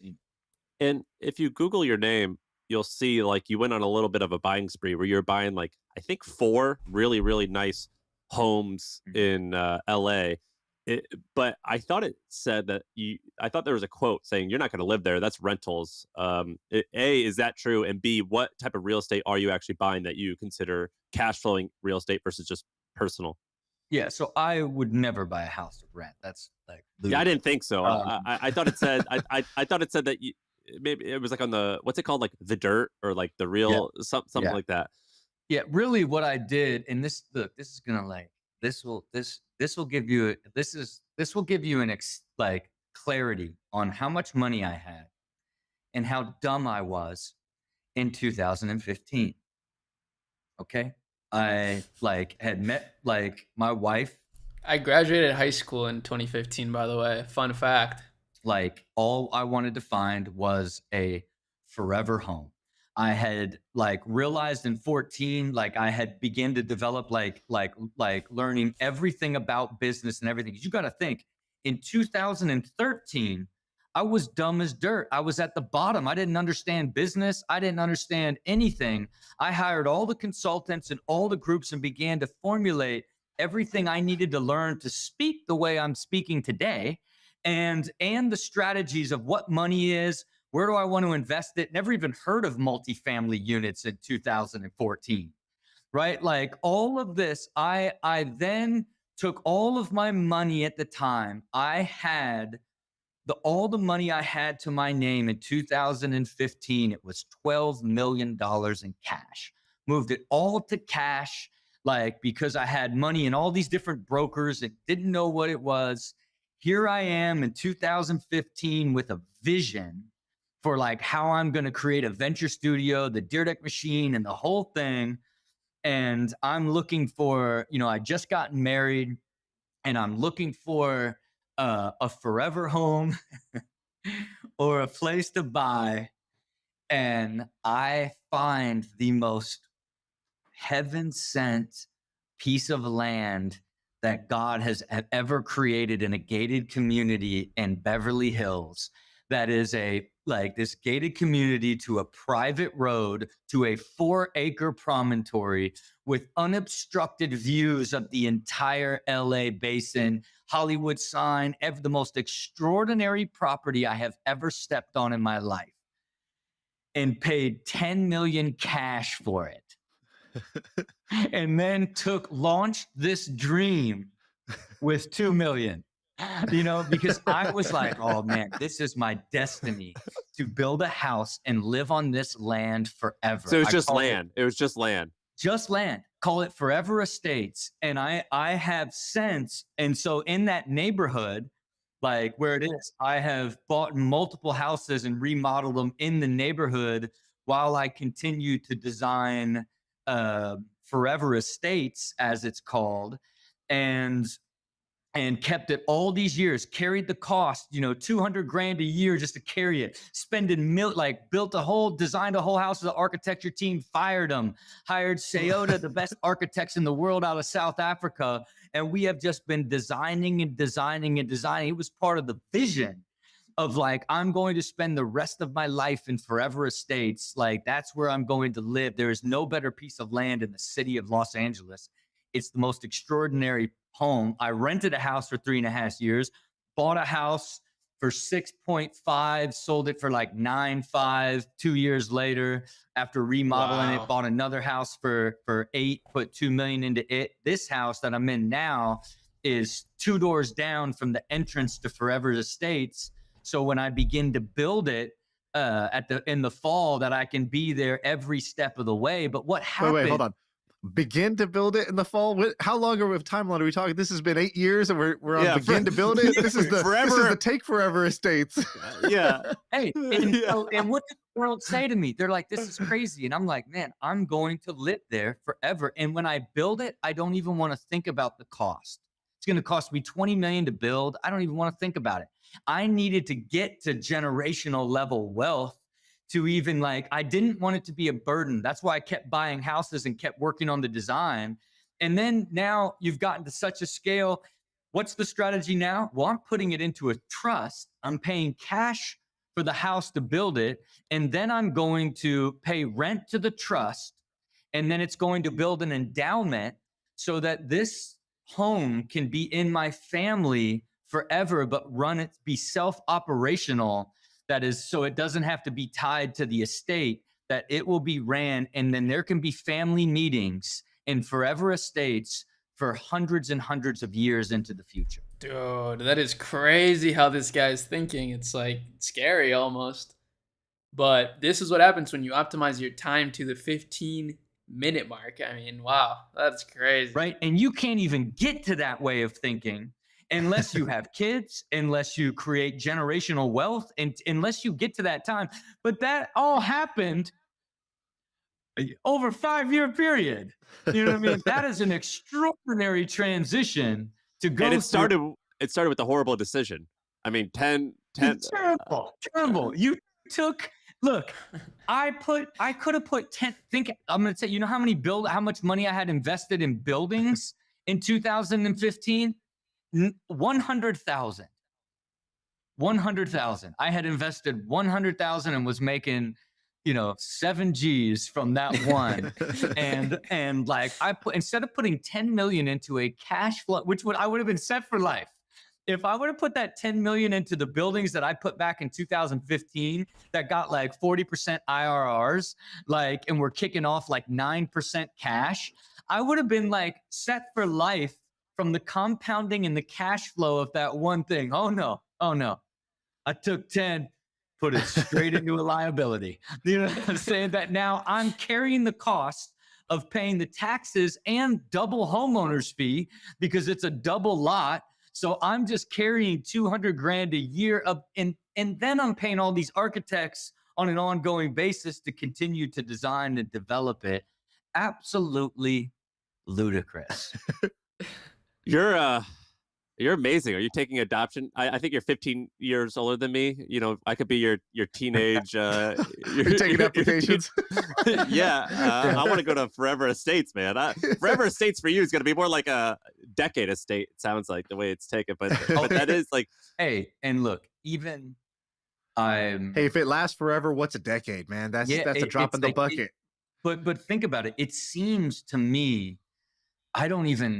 it's just another part of seeing my life completely in multidimensional. Because it's my relationship with my wife and kids in time. It's the health that I have. It's how every part of my existence has continued to expand and get better. I didn't get better in just business. I didn't get better in just, I got better in like all aspects of my existence on an ongoing basis. So that house, if I would have built the house I designed 5 years ago, I would have been so bummed because I got every 6 months, I would get a completely new design, get it in VR. And as I changed and thought about and got clearer on what I wanted the future to look like and how I would want family meetings here in 200 years, like it allowed me to keep evolving to where Thinking about family meetings in a house 200 years out is crazy to me. But he's so right. Like, all of this thinking happened in the last 5 years since he's really attained generational wealth and started thinking about that. I mean, why would you even think about 200 years down the line without a generational wealth? You know, that's why it seems so crazy to me to think about that. But if I put myself in his shoes, I guess it makes sense. But man, this is so interesting to be hearing right now. Crazy that this content is out there on the internet for free. It's just unbelievable. Let's continue. where when I finally got to this point where I'm just about to get the final permits, it feels right on time to me. I love that. Right. And it's like I'm healthier, happier, wealthier, wiser. And I know that I'm just going to get healthier, happier, wealthier, and wiser till the day that I die. And right now, what's my goal? 1 million hours of life, 114 years and 54 days. So where am I spending a significant amount of my wealth? Understanding every single aspect of my body and having a very deep longevity plan that allows me to enjoy life and live it at a high level at the ripe old age of 112. Someone get to 114, just fall off a cliff. I Oh my God, Rob, you're amazing. So I was going to ask you about longevity, like perfect segue, right? Yeah, I want to ask about that too. And what I was going to say is very similar to that, which is like, you know, a lot of people, when I sold my first business and had my first bite of like financial success, I was able to get physically fit. It was definitely a little bit easier. I could hire some people, but also like I felt a little bit more calm and I had more time. Is this new focus on longevity and focus on all this stuff, is that because you now are financially successful and have more time? Or do you think that you always had this bug? And what are you doing now health-wise? I have been doing it nonstop for 20 years. I got my first blood panel and started optimizing into my blood work in 2012. Wow. So for me, where a big transition was in 2015, around the same time, I had made the decision that like I was in the best shape of my life, but my body was always achy. And I had made this decision that I started having a doctor come to my house 5 days a week. And all I wanted to do was build a perfectly structured physical system. And there was no timeline to it. And really what it led to is triangulating a ton of different therapies, but in the process allowed me to learn every muscle in my body, how the fascia system works, what are my neurological deficiencies, what are all of the things that I need to retrain in my overall system internally as it relates to leaky gut and blood-brain barrier, all of these sort of things that lead to inflammation, that lead to heart disease and all these different things that reduce your quality and length of life. I had been doing over a decade. So now the way I approach it is so sophisticated because I know every single aspect of my entire function holistically of my body, my mind, my time, my energy. So it's a different level. So what happened when I got to this scale of success? I refer to it as peak top.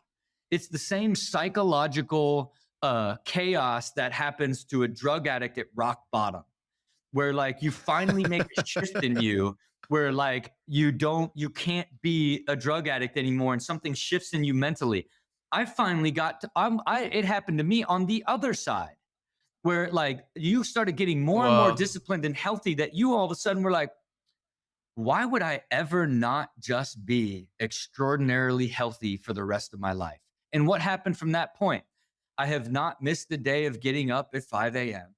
I have not missed a day in the gym. I have not missed one day meditating. I have not missed one day eating supplements, eating clean. I have not had a drink. I haven't had any sugar. I haven't had a snack, any of that since I hit that like 9 months ago. That's the data that I crazy. shared with you guys as it relates. That was such a good analogy of the peak top. I totally see that. I've had similar realizations, but obviously not at this level of conviction about like meat, for example, like eating meat. I'm like, man, I feel like it's not as healthy. I feel like it's shitty for the animals. It's just shitty in a lot of ways, but it tastes so amazing. So it's like, but I still haven't reached that peak top where I'm like, why wouldn't I just stop? You know? So maybe I still need a decade or so of wisdom. But that's such an interesting analogy. I've never thought of how, like, you know, that just the duality or whatever, like the balance on either side. That's very interesting. Bro, it sounds miserable. I know, waking up at 5 a.m. and all that sounds miserable. But this guy looks so insanely happy and passionate, and he's so successful. So it's like, I don't know, man. Maybe it's worth listening to in a lot of ways.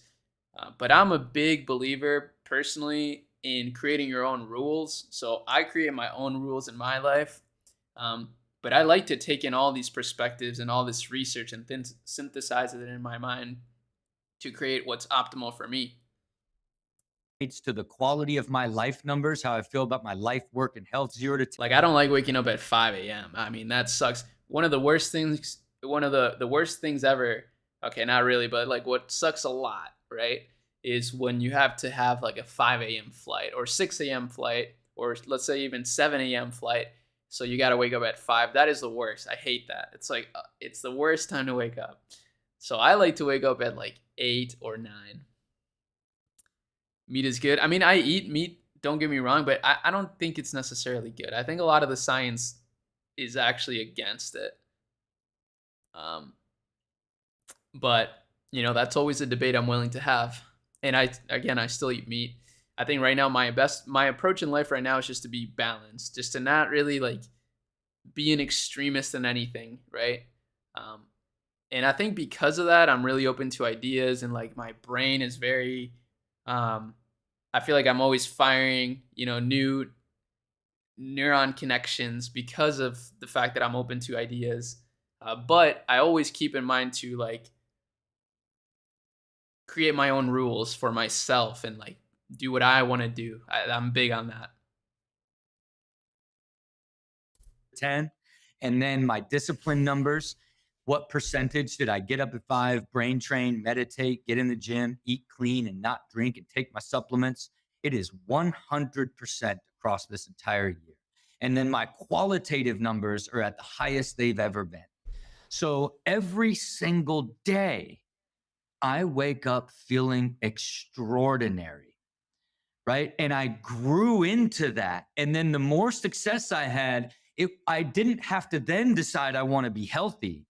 I had been working in 2016, when I designed my vision for my business and my financial success, I designed a vision for my life success and my health success. So what happened over the last 7 years is I got better and better and better at all of it, which led to this euphoric state of where you have an incredible depth of knowledge of your entire reality and your current state and your future state. So you're just continuously predicting the future and creating higher probabilities of being healthier, happier, and wealthier in the future, while living extraordinary in the present. What's been like the 80-20 of that? Like the things that have made the biggest change on your health? I mean, look, you not drinking, not eating sugar, and intermittent fasting, and eating a lean protein and vegetable meal, to me is everything, because your body begins to clean itself. You feel better about yourself. You make sharper decisions. You go 2 layers deeper. Your emotions are more in check. Like, things happen inside the family, different things that are uncontrollable. You're able to like control. You saw Alex Becker and Brian on longevity? Yes, bro. Brian Johnson's someone who I've been actually like doing a lot of. He's been very intriguing to me in the past few months, and Alex Becker's been following that same protocol. So it's quite interesting, and like you're saying, it's amazing, and that we can even start younger with more proof. I agree. That's what I was telling my girlfriend a while back. I was like, man, I'm so grateful that I'm young and listening to this. Because I find it really compelling, not only on the idea of living longer and better, but also just what that could mean for like the future of humanity, right? I think that's the biggest thing is like, obviously at an individual level, it's amazing if you can live more harmoniously, even though it looks like they're suffering to us because we're so addicted to all this shit. They're telling us how fucking extraordinarily happy they are. I mean, why would they lie about that? You know, there's just no reason. So it's interesting. Imagine if everybody started caring so much about their not only physical well-being but mental well-being, like what that could do for humanity, right? We would be unstoppable. We could solve any problem in the world, etc. So it's really compelling stuff. I definitely have been very into the longevity community in the last few months, even though I don't practice a lot of it. I try to take it one step at a time. You know, I'm not the type of person that you're just gonna convince me of something right away. Like I ease into things. So you know, I've been trying to eat more veggies. I've been trying to exercise more. Do like some hard exercising. I mean, that's it. That's really all I've done. I've bought a few supplements here and there, and I take them. Try to get good sleep. That's been always essential for me for a while. So I try to get really good sleep if I can. But I balance it all out with still trying to live a like, I don't know, just make memories and, you know, do wild things still every here and there. Like I try not to take myself too seriously, but that's just my own rule. Again, make your own rules. Sup, G? Yo, what's up, Brandon? Nice to see you in here, bro. We're watching Rob Dyrdek's latest podcast on My First Million from a few days ago on how he went from 15 million to 350 million, and it's been super interesting so far. Appreciate everybody that's been watching through. I mean, y'all are real ones. You know, this level of attention, long form attention, is very rare these days. Actually, it's not that rare. Let's be honest. You know, Huberman Lab podcast, Joe Rogan podcast, those are all long form content, and you know, they're extremely popular. So it's not that rare, but I think it's definitely valuable. So just the fact that you're here or you've been here this whole time, even though, you know, a lot of people have dipped as well, which I don't blame you. It's all good. I think it's amazing. Oh, yo, nice. But yeah, let's continue. Let's continue watching. This is pretty insane. Control all of those better. That just pure diet alone, in avoiding all of these like processed foods and alcohol, like in being committed to that, will absolutely change your life, because it gives your mind more depth to be able to execute at a higher amount, at a higher level, in the limited amount of time that you have to execute. Sorry, have you seen this guy Brian Johnson? What he's doing? Oh, speak of the devil. I look at Brian Johnson as, this guy's outrageous. It's too much, but I withhold my judgment, because if I would have told myself 5 years ago, hey, this is what you're going to be doing, I'd be like, that guy's crazy. So I look at like, man, I feel like Wow. Brian Johnson's crazy, but I'll probably turn into Brian Johnson in like 7 or 8 years. You know what I mean? He's wild, man. He's wild. Yeah. Brian Johnson just has that look, you know what I mean? He looks like a futuristic, like, amoeba, you know what I mean? Dude, like, that's what I was thinking. I looked at him the other day. I'll go, all he needs to do is tan. If he tans, everybody will be like, this guy's amazing. He doesn't tan, and they're like, you're a vampire, bro. No, he looks like AI. All like the new AI versions of people like coming out. He looks like an AI person. He might not even be real. You know? He's a mid-journey. But I do look at like that aspect, because you got to think about anything. Think about the way that I talk about business. It's knowledge and experience. and an understanding, and then a continual evolution and growth of understanding the whole, like applying that to my relationship with my wife and family, applying that to my health, applying that to business, applying that to investment, applying that to building my family office, like all of that way of thinking, like is based off of gaining knowledge to take something from not understanding it, feeling difficult, to then making it easier, then continually optimizing, right? You're just incrementally making it all better. I love the way you think, and I love the kind of pursuit of greatness and pursuit of excellence for yourself, and having a vision for yourself. I also know that it's inspiring, but also hard to relate to perfection. And so I'm curious, what are the current flaws or bugs in your software that you're still debugging? We all have some bugs in our software that's running. We're hunting them down, and we're trying to squash them one at a time. What are some that are still in your system? It might be in business, it might be in health, might be in, for me, a nice bag of chips is still a bug in my software. Maybe something. Oh, sometimes when I'm with my wife, I'm not as present as I should be. I'm on my phone, but I know that's not really me and who I'm going to be. But I'm still catching up to myself in that way. What are some of those for you? And this is going to sound like extraordinarily. Don't say it. I tried to help you, man. I tried to serve you up a way to be vulnerable here. No, I'm not. No, again, I'm not. There is nothing. This is I'm not racist, but this is like you're teeing this up. Yeah, no, I'm not. There is no, like, to me, it is like I still get triggered, like, and will get angry, right? Like I will get, like, when my expectations are mismanaged at a high level, I'll get mad and get like and snap, right? Like I'm not even kidding you. Like I am trying to like even when I get triggered, I'm trying to stop the triggers to avoid like saying something, like letting it come out, right? Like but I still feel the trigger. My goal is to get to like, don't even let things trigger you.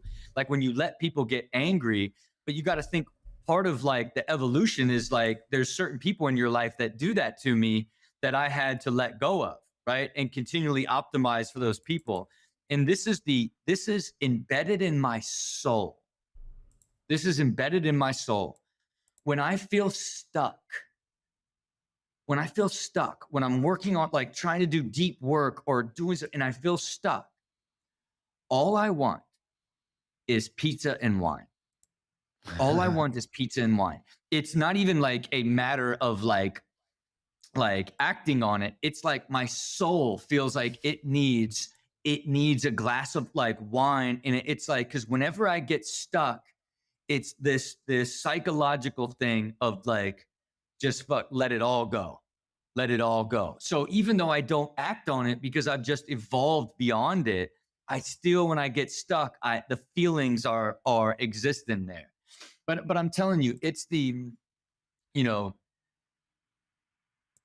commitment of where it went 100% health and no alcohol and no sugar and that level, it eliminated so many things. It eliminated me being like, short with people. It eliminated me like making rash decisions, right? Not thinking through stuff and just like shooting from the hip, which is a recovery. I used to say like, Deer Deck Enterprises, our money's fearless, right? Because I would invest so recklessly when it was really our money's dumb.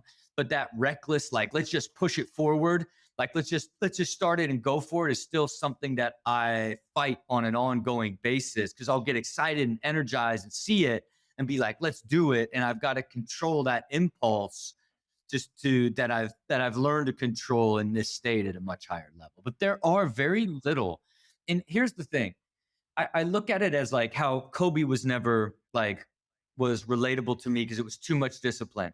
And how Tom Brady, like, man, why would you not take the off season off? Like I used to look at that as this impossible level.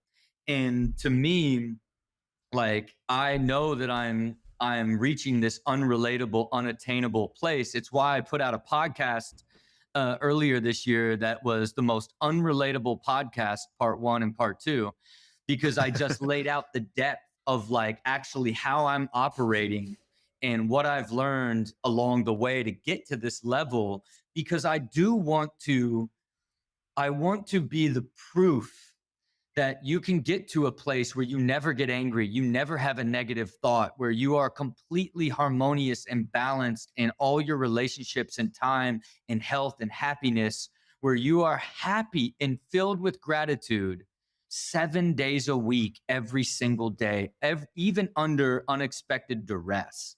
I'm living it and I know it's possible. I want to continue to be proof that it is. Then I want to build the products, services, and tools that other people can use to get to this level and this feeling, because to me, it is heaven on earth. It is true happiness, is really the output of this existence that I've created in a relatively short amount of time.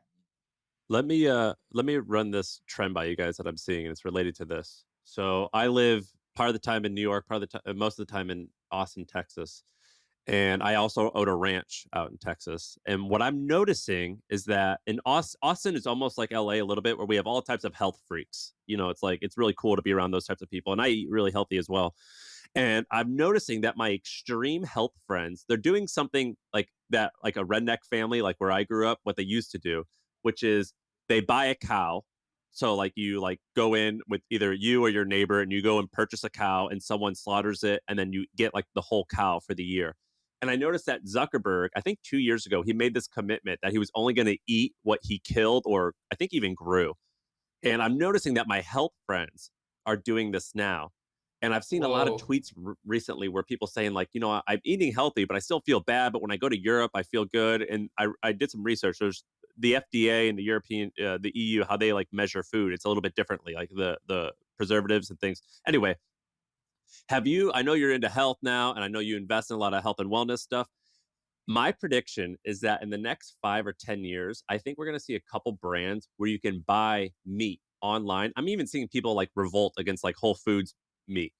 Are you eating? And so it's like something I've been thinking about is meat. Do you eat just meat off the shelf from Whole Foods or do you get it from somewhere special? Because I think there's going to be an interesting brand that does this in the next 5 or 10 years. Yeah, look, like I my meat is not so special to me. You know what I mean? Like and so how do I do it? I get meal delivery The way you 7 days a said week, my meat, right? And I get From which brand? that was just too funny. it's just a local chef here. So Okay. I get, that's all organic, right? Grass fed. And so I get a salad. Grass-fed beef? Yeah. Yeah. And so It tastes so bad, man. yeah, and so look, so to me, I'm that's my baseline, and then I have breakfast Wednesdays with my wife. I have Friday night pasta with my wife, Sunday night sushi. Like I have sort of the rhythm of dates that I take my wife on, and so when I look at that particular protein, if you will, at this stage, like I look at that as much as I'm willing to dedicate into what's in my body until I can get to a point where the data shows me the impact of having Daisy in the backyard and me cutting Daisy up and slicing off a rib is going to deliver more nutrients that's going to add to a longer higher quality of life. I would need the data to take me there one day, as opposed to getting that nuanced in the delivery of the quality of that protein, where at this point for me, that's enough as it relates to what I'm capable and my personal capacity can dedicate to the quality of the food. You know, I think this is going to be a thing, Sean. Have you not know? There's a company that just raised money from Peter Thiel. It's called Coop, and they're making the Tesla of chicken coops. So normal people can have a chicken coop in their backyard. Have you guys that, Sean? Have you not? I'll believe any trend. Yeah, that Coop guy, he's the eye crack. This is actually very, very good to like keep into consideration. That's why I like to watch these podcasts and why I wanted to do it live, because then I can shoot two birds with one stone. But it's so interesting how just being on top of the trends, like I've never heard of that, but that makes so much sense to me. Just, you know, the Tesla of chicken coops, like chicken coops. What's going to happen then when more people start growing their own food? They may need more education on it. They may need more, I don't know, specific feeds, specific supplements for the animals that they grow. There's just a lot of interesting things that will come out of it, that come out of every single trend. And what I've learned a lot in the past few years, personally, or at least even in the last year, is that it's actually much easier to create a cash flow machine or a successful business riding on a trend than it is to create a trend or like create demand. That's how I view it, is more so from an economics perspective, in that it's easier to just ride the demand than it is to create demand. And, that's been pretty impactful for me personally. I used to always want to like be so original, and I still do put my touch into everything I do, but I'm more so now into the data, like I definitely can appreciate a good trend with some good numbers behind it and just like good logic behind it as well. So that's something very interesting. That guy, right? Same guy. Yeah, AJ. Dude, I'm so fascinated with this. Look, listen. Right now, fundamentally, would you have your own chickens that you slaughtered and ate chickens if it was no? It's for the eggs. It's for the eggs. Yeah, it's for the eggs. Eggs make sense, bro. That you makes just sense. you just told me that a shower head company is going to be worth billions. Okay, and you just bought a $10 million piece of land. Look, you might have an error in your judgment. Things happen. Look, I know your biggest weakness is you sing in the shower, but come on. Yeah, look, for eggs, maybe, but beef, but I don't know. I'm not, you guys, when you look at trends on an ongoing basis, you refine your lens of like the things that were improbable that ended up working when they're harder to see. You know what I mean? Yep. I think my even lens is always ties back to the probability of the unit economics and the reoccurring revenue aspect of it. Like I look at it so much more through that lens, because even when I think about the coop, right? If you're selling a single unit hardware, now you've got this incredibly small like customer base in the very beginning that are the ultra healthy, and then they're it's like a mattress, like in the direct to consumer mattress game. As soon as they buy one, they don't need another one for 15 years, right? Like it would suffer that same sort of consequence, versus 5 years ago, Coop would get $100 million valuation based off of like, there's going to be Coops in every house in the world. It's innovation. It's like the Tesla. That's true, but I think just like with his shower head example that he said, right? Like he sells the hardware of the shower head filter, and then they have a recurring revenue model on the changing the filters. I kind of see the same thing with the chicken coop, right? Like a chicken coop, sure, that's a big hardware cost or income right away, which they may not need to ever replace the chicken coop. But there's so many things that go into the chicken coop that you could sell to create a recurring revenue, right? I mean, I don't know. I don't know shit about chicken coops, so I'm just talking out of my ass right now, but seems like there is potential for that. Of eggs, so right. My lens isn't as refined, and I always go back to like how much revenue the idea can create from a long-term value perspective, versus those tough hardware businesses that are minimal margin and you sell one. So what trends interest you now? What do you think is going to be popular in the next 5 years, and where are you investing your money for? What interesting trends are you looking to invest in? Yeah, look, I don't invest in anything. I invest in real estate and businesses that I create. And right now, I haven't even invested in a new venture since Jolie. Because to me, I do think when I look out into the future, like as it relates to the type of stuff that I would do, would still be related to biofeedback, health customization, all of these things that help lead you to optimizing your overall health and well-being. I do think, you got to think those glucose monitors that sort of come out to kind of give you an indication of like what your blood sugar's doing when you're eating food, that they're going to evolve that to eventually become dopamine and cortisol and it's going to end up being a cornerstone of like how your life is actually feeling based off of what your blood is saying in real time. I think that's going to be something that really makes a big impact on the world. And to me, I want to time into creating the existence management system that helps you manage how all of it fits together to lead to your present moment in time and help you optimize for guiding your life to creating higher energy present moments that you. All right, do you have a list ready for crypto projects or only business and stocks? Yeah, mainly just like, I mean, I have Bitcoin, that's about it. Bitcoin and Ethereum. But I just really, and stock, I have some stocks, but I like stocks too, but I like more concrete things. Unfortunately, when it comes to crypto, it's just like, there's not a lot of real assets behind a lot of these coins. And that's pretty troublesome, right? Whereas if I buy like a stock from a semiconductor company, I know that like there's something behind that stock, and like real revenue. So that's what I like about them. But I think what I like the best right now is just building up our own stores. So we're working on a store now. We're working on another product.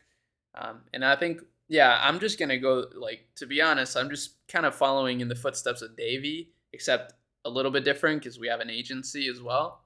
And the agency, to me, is just like the best cash flow vehicle and also opportunity vehicle as a whole. Like, I can meet some incredible people. I think I could work with Rob himself, for example, because of the team that we've built and how incredible the results that we get are.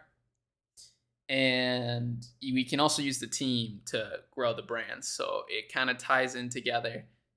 But yeah, that's kind of how I feel about crypto. I think it's very interesting. I have Bitcoin. I've been in the crypto space for a long time, but I've still yet to see like the big, like other coins besides Bitcoin that to me feel like they hold a lot of value. Bitcoin so far to me is like the only thing that truly makes sense that is somewhat safe, even though it's still not safe. But that's how I feel about that. You use with purpose. And whether that's to be on your phone and watch TV with your wife because you're tired, or it's for you to be ultra present with your kids so that you can actually experience it, or you want to be able to use the present to design a better future for yourself. Like, it's really about how do you become this develop healthy and understanding and the knowledge of yourself, develop the ultra awareness of everything about you so that you can continually live a consistent state of joy, because feeling joy over long periods of time is what it creates the feeling of happiness. Sean, we could wrap up with whatever you want to, but I know that people in the comments are going to be like, why is that douchebag bringing up me? What the fuck? They're already gonna. I already know they're gonna flame me in the YouTube comments for that That's one. all right. Hey, I was just curious. Rob, I wanted you to can you finish with the 2-minute crash course on something I've been interested in, and you know very well, which is production companies. So I noticed I don't know anything about Hollywood or TV production, but my ears perked up when I forgot who it was. They bought Reese Witherspoon's production company for some hundreds of millions of dollars. Then I saw that Peter Chernin from the Chernin Group, he's doing a roll up of production companies. He's putting $1 billion to work rolling up production companies. And I thought, oh, that's interesting. I read some interviews and he's talking about why he thinks there's a growing and sort of insatiable demand for content. And then I just look at people who create Netflix shows. I go look at oh, Love is Blind is ranked number 1 on Netflix. Who created this? Oh, it's a small production company. Like, is this like the startup game where you create the next hit show and you become a billionaire, or is it a ruthless business? Can you just describe what creating a show or creating a production company is like, and if that's a good business to be in or not? As someone who sold their production company for $200 million and who had an offer. Can you look the next stream with us, the new Alex Becker vid? It has mind-blowing vibes like this video. Yeah, I definitely will. So guys, we're going to be streaming Mondays, Wednesdays, and Fridays. That's going to be what I try to stick to. Maybe even more, maybe even Tuesdays and Thursdays. We'll see. But this is part of my content plan for us to learn the most possible and just get as close as we can as a community. But yeah, so what I would love to do is set up some sort of way for you guys to send me content that you want to watch together. But yeah, I think over time, as we do this more consistently and we get more accustomed to these streams, we'll be able to get a bigger audience and a much more dynamic conversation in the comments or in the chat as well. For now, it's obvious this video is a little bit irrelevant, so it's kind of my fault. Like, obviously, this video is probably tough to watch for a lot of people. Like, it's not as entertaining, but it is extremely valuable still, so that's why I'm doing it. What do I think about the XQC $100 million deal? I think it's incredible. I think it's like wild. I don't think it's entirely accurate, but whatever they paid him is an insane amount for, for streaming. And it just goes to show again just how much value creators truly have. And I think it only sheds a light on how much true value creators can have that is still being undervalued. So pretty crazy. I mean, that's like a LeBron deal basically for the NBA. So pretty unbelievable. Definitely motivated me to start streaming more. I was like, bro, I got to start streaming again. Like, what am I doing? It's obviously, it's just such a great way to grow your audience. It's such a great way to connect with your audience. And all those things are so aligned with what I love to do. So it's like, I got to do this more. And yeah, it was very inspiring to me. More than anything, it was inspiring. I love to see people, making money in weird ways. So when I saw that, I was like, huge dub for XQC. And I like XQC. I've seen a lot of his content.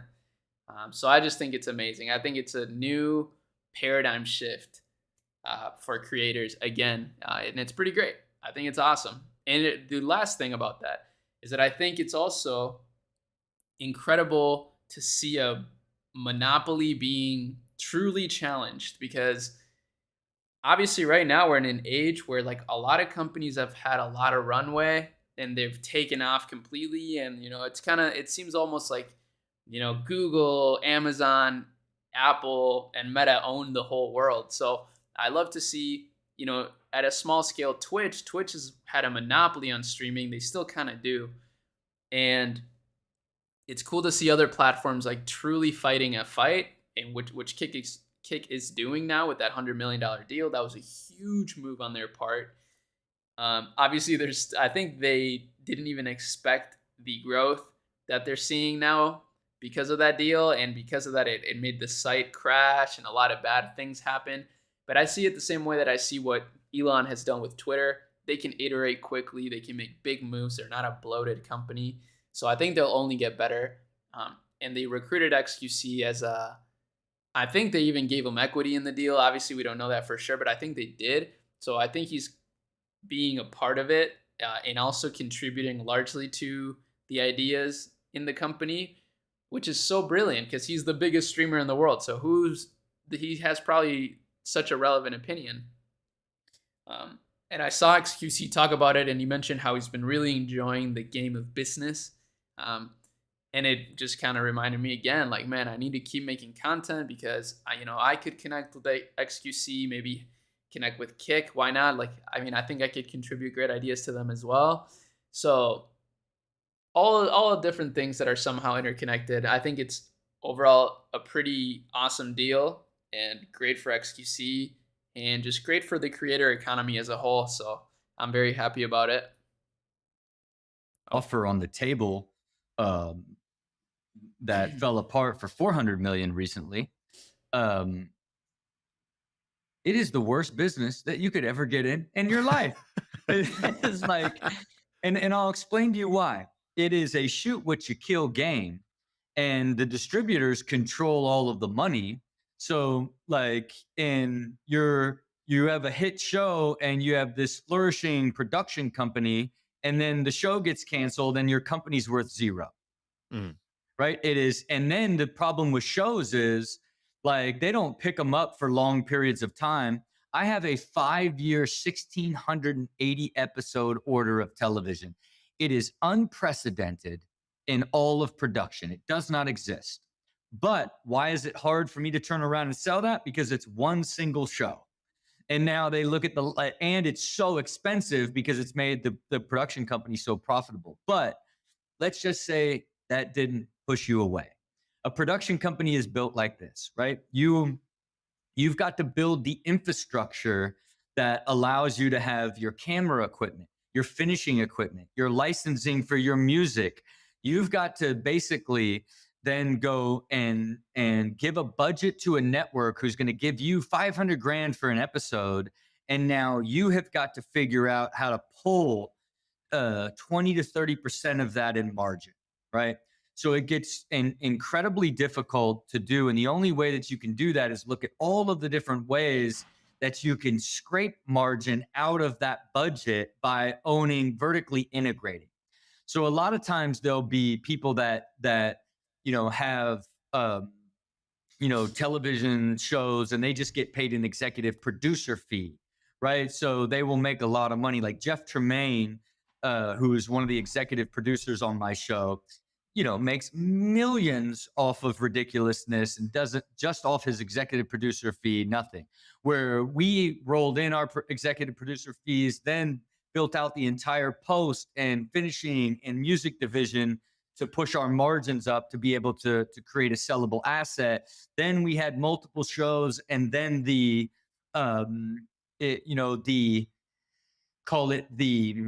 long-term sustainability of ridiculousness created the value that allowed us to sell it, right? And so even if you launch a production company and you have Love is Blind and it's a hit show, you're not making that much money off of that show.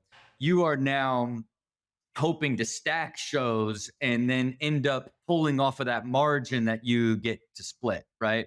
And then you trade on EBITDA, right? So when you sell the business, you're trading at 6 times EBITDA, 5-6 times EBITDA. And then a lot of times now they won't even buy you outright. They will partner with you, incentivize your long-term earnout, because they don't want to just pay you, 5 times, 6 times your EBITDA. And then all of a sudden, the show goes away, right? And you were the creative force behind getting new shows. Right. So it's a lot more.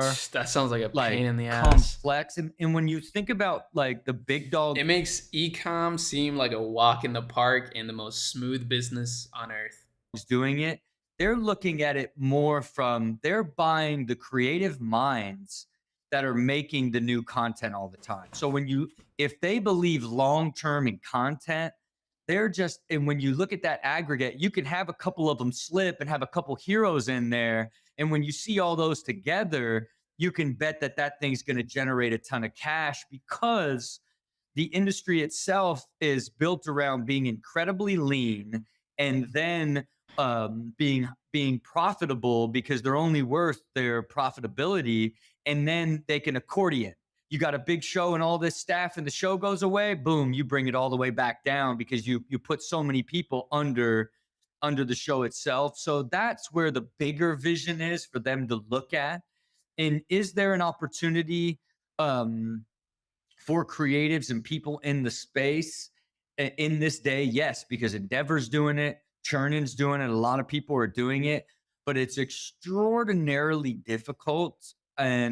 And the gatekeepers are the distributors, the Netflix, the Paramounts, you can attempt to create your own platform and distribute it yourself, YouTube, digitally, whatever it is, but it's expensive and difficult to build audiences. And then you're really looking at those distributors as the gatekeepers to the quality of the asset that you're creating, and whether or not someone will make it to decide that you're worth the purchase. All of that incredibly difficult, in my opinion, to make happen. Perfect answer. Exactly what I was looking for. Rob, this has been amazing. Oh Better my than God. part one somehow. Where should people follow up? Where do you want them? You want them on your pod, your Twitter, email list? How can people get more Rob? Rob's just at Rob Dyrdek across social, on a .com, and just, I got billed with Rob, but really I'm not out pitching nothing. I'm just out trying to figure it out, keep evolving. But one day, Facts. I'm going to come back on with my software when it's done. Well, first, I'm going to send it to you guys first.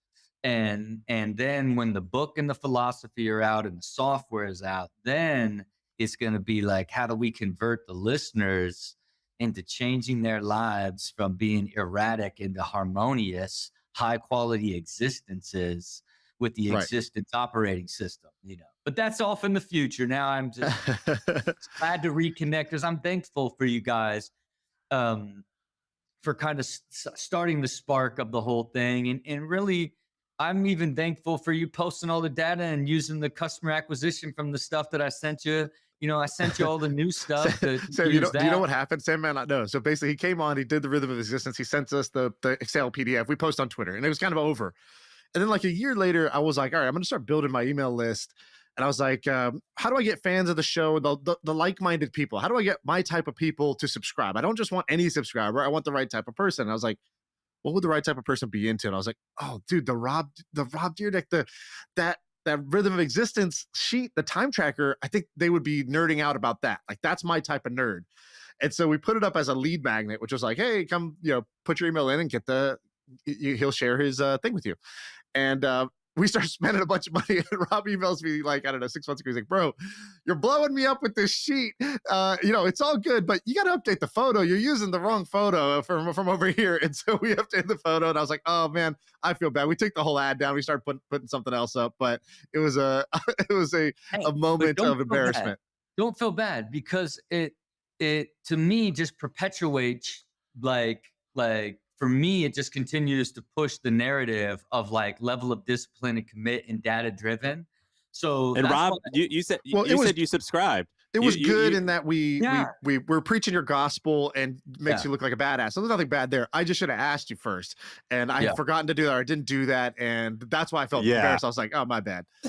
Hey, I appreciate it and thought it was funny, but I was also like this is great. Then I was like interested in the data from your perspective of like, okay, well, I wonder how many it converted, just to kind of understand like how many.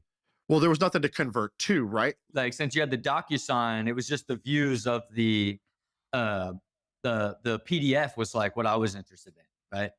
And so I don't think it ran for too long. I think it had maybe 5,000, 10,000 hits, something like that. Yeah. So, a good amount for sure, but not. Yeah. And again, I love that as just another data point from my perspective. That's why I was like, hey, use the new stuff, make it feel more inviting, make it feel more exciting for people to see, because I want to, continually to perpetuate it.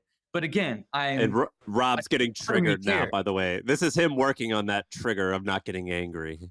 I was talking to somebody yesterday about triggers. They're like, man, he just pushes my buttons. And I was like, dude, you're like a BlackBerry. You're just covered in buttons. I was like, the problem is not that he pushed a button. You got so many buttons to push. Like, you want to be an iPhone, no buttons, nothing to push. What can someone do to you? Now you're unstoppable. Right. And it's possible for everybody to get there. Awesome. Well, we appreciate this, dude. Last time that was great. Video and audio had like 500,000 views. I have a feeling this is gonna crush it. So we appreciate you. Okay. Till we meet again. See you guys. Thank you. Banger. Wow, we just sat through this whole entire thing, man. It's like we went to see a movie. God damn.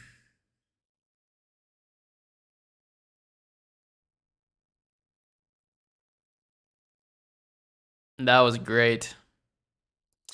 Hi, Ari, do you meditate? I don't meditate in the traditional sense, but what I do like to do every day is like, take some time to just go outside of my balcony. I just look out at the view and I'm like, I just take some deep breaths. I try to write things down every day too, write things down. I mean, making content to me is like a form of meditation because it's like I can get my ideas out into the world. It's like self-expression. It's like an art almost. And art can be meditative. But those are my forms of meditation. I don't do any I don't do any like real exercises, but I try to be mindful throughout the day. So, I try to make my whole life a little bit of like a meditation in a way. And it kind of is. I mean, isn't that what consciousness boils down to in a way? Ari, have you watched Ready Player One? Imagine having your Ecom store fully in VR with even advertising, but instead of Facebook is the game. Future will be unreal. Very true. I haven't seen it, but I know all about it. I know the entire premise. And actually, wait, I have seen it. Maybe not. I don't remember. But I think I've seen it. It's with the guy. He's like playing the video games, and he's like a beast in the video game. But he goes out and meets one of his friends, and she's like a girl, and like they fall in love. It was really good. I think that's what that movie was. But yeah, so that's about it for today. That was a long stream, but this is the length that I want to make them. You know, we'll watch more content probably tomorrow or Friday. So stay. So yeah, let's just you know, turn on those notifications. That's really about it, and then we'll be able to watch together and continue to make content together. That's really what this is. That's why I love streaming. Why I want to do it more. It's truly a collaborative way to make content. And what better way to make content for my audience than to include my audience in it, right? So that's what I'm thinking about. I think right now it's a little bit of an abstract vision for a lot of you probably, but those of you that are coming in and participating, I truly appreciate you. If you sat through this whole entire hour-and-a-half podcast about human optimization and venture studios and just a bunch of language that is quite boring to say the least. I'm not going to lie. Yeah, it can be boring, but it was incredibly valuable. So it was worth it. So the fact that we did that together is pretty special. You know, next time we'll watch some more videos. I really wanted to watch this one, the CoffeeZilla Ponzi scheme one. So we can maybe watch that tomorrow. I'll try to stream sooner. You know, that I think this is a little bit late for a stream. Maybe if I stream a little bit earlier, it might be better for everybody, including myself. But yeah, man. Hopefully you guys had a great time. Ladies and gentlemen, I'm out. You guys have a good night. See you tomorrow. Peace. Watch the new video too. I just posted a new video actually while we were watching that. We posted a new video on the channel. It's actually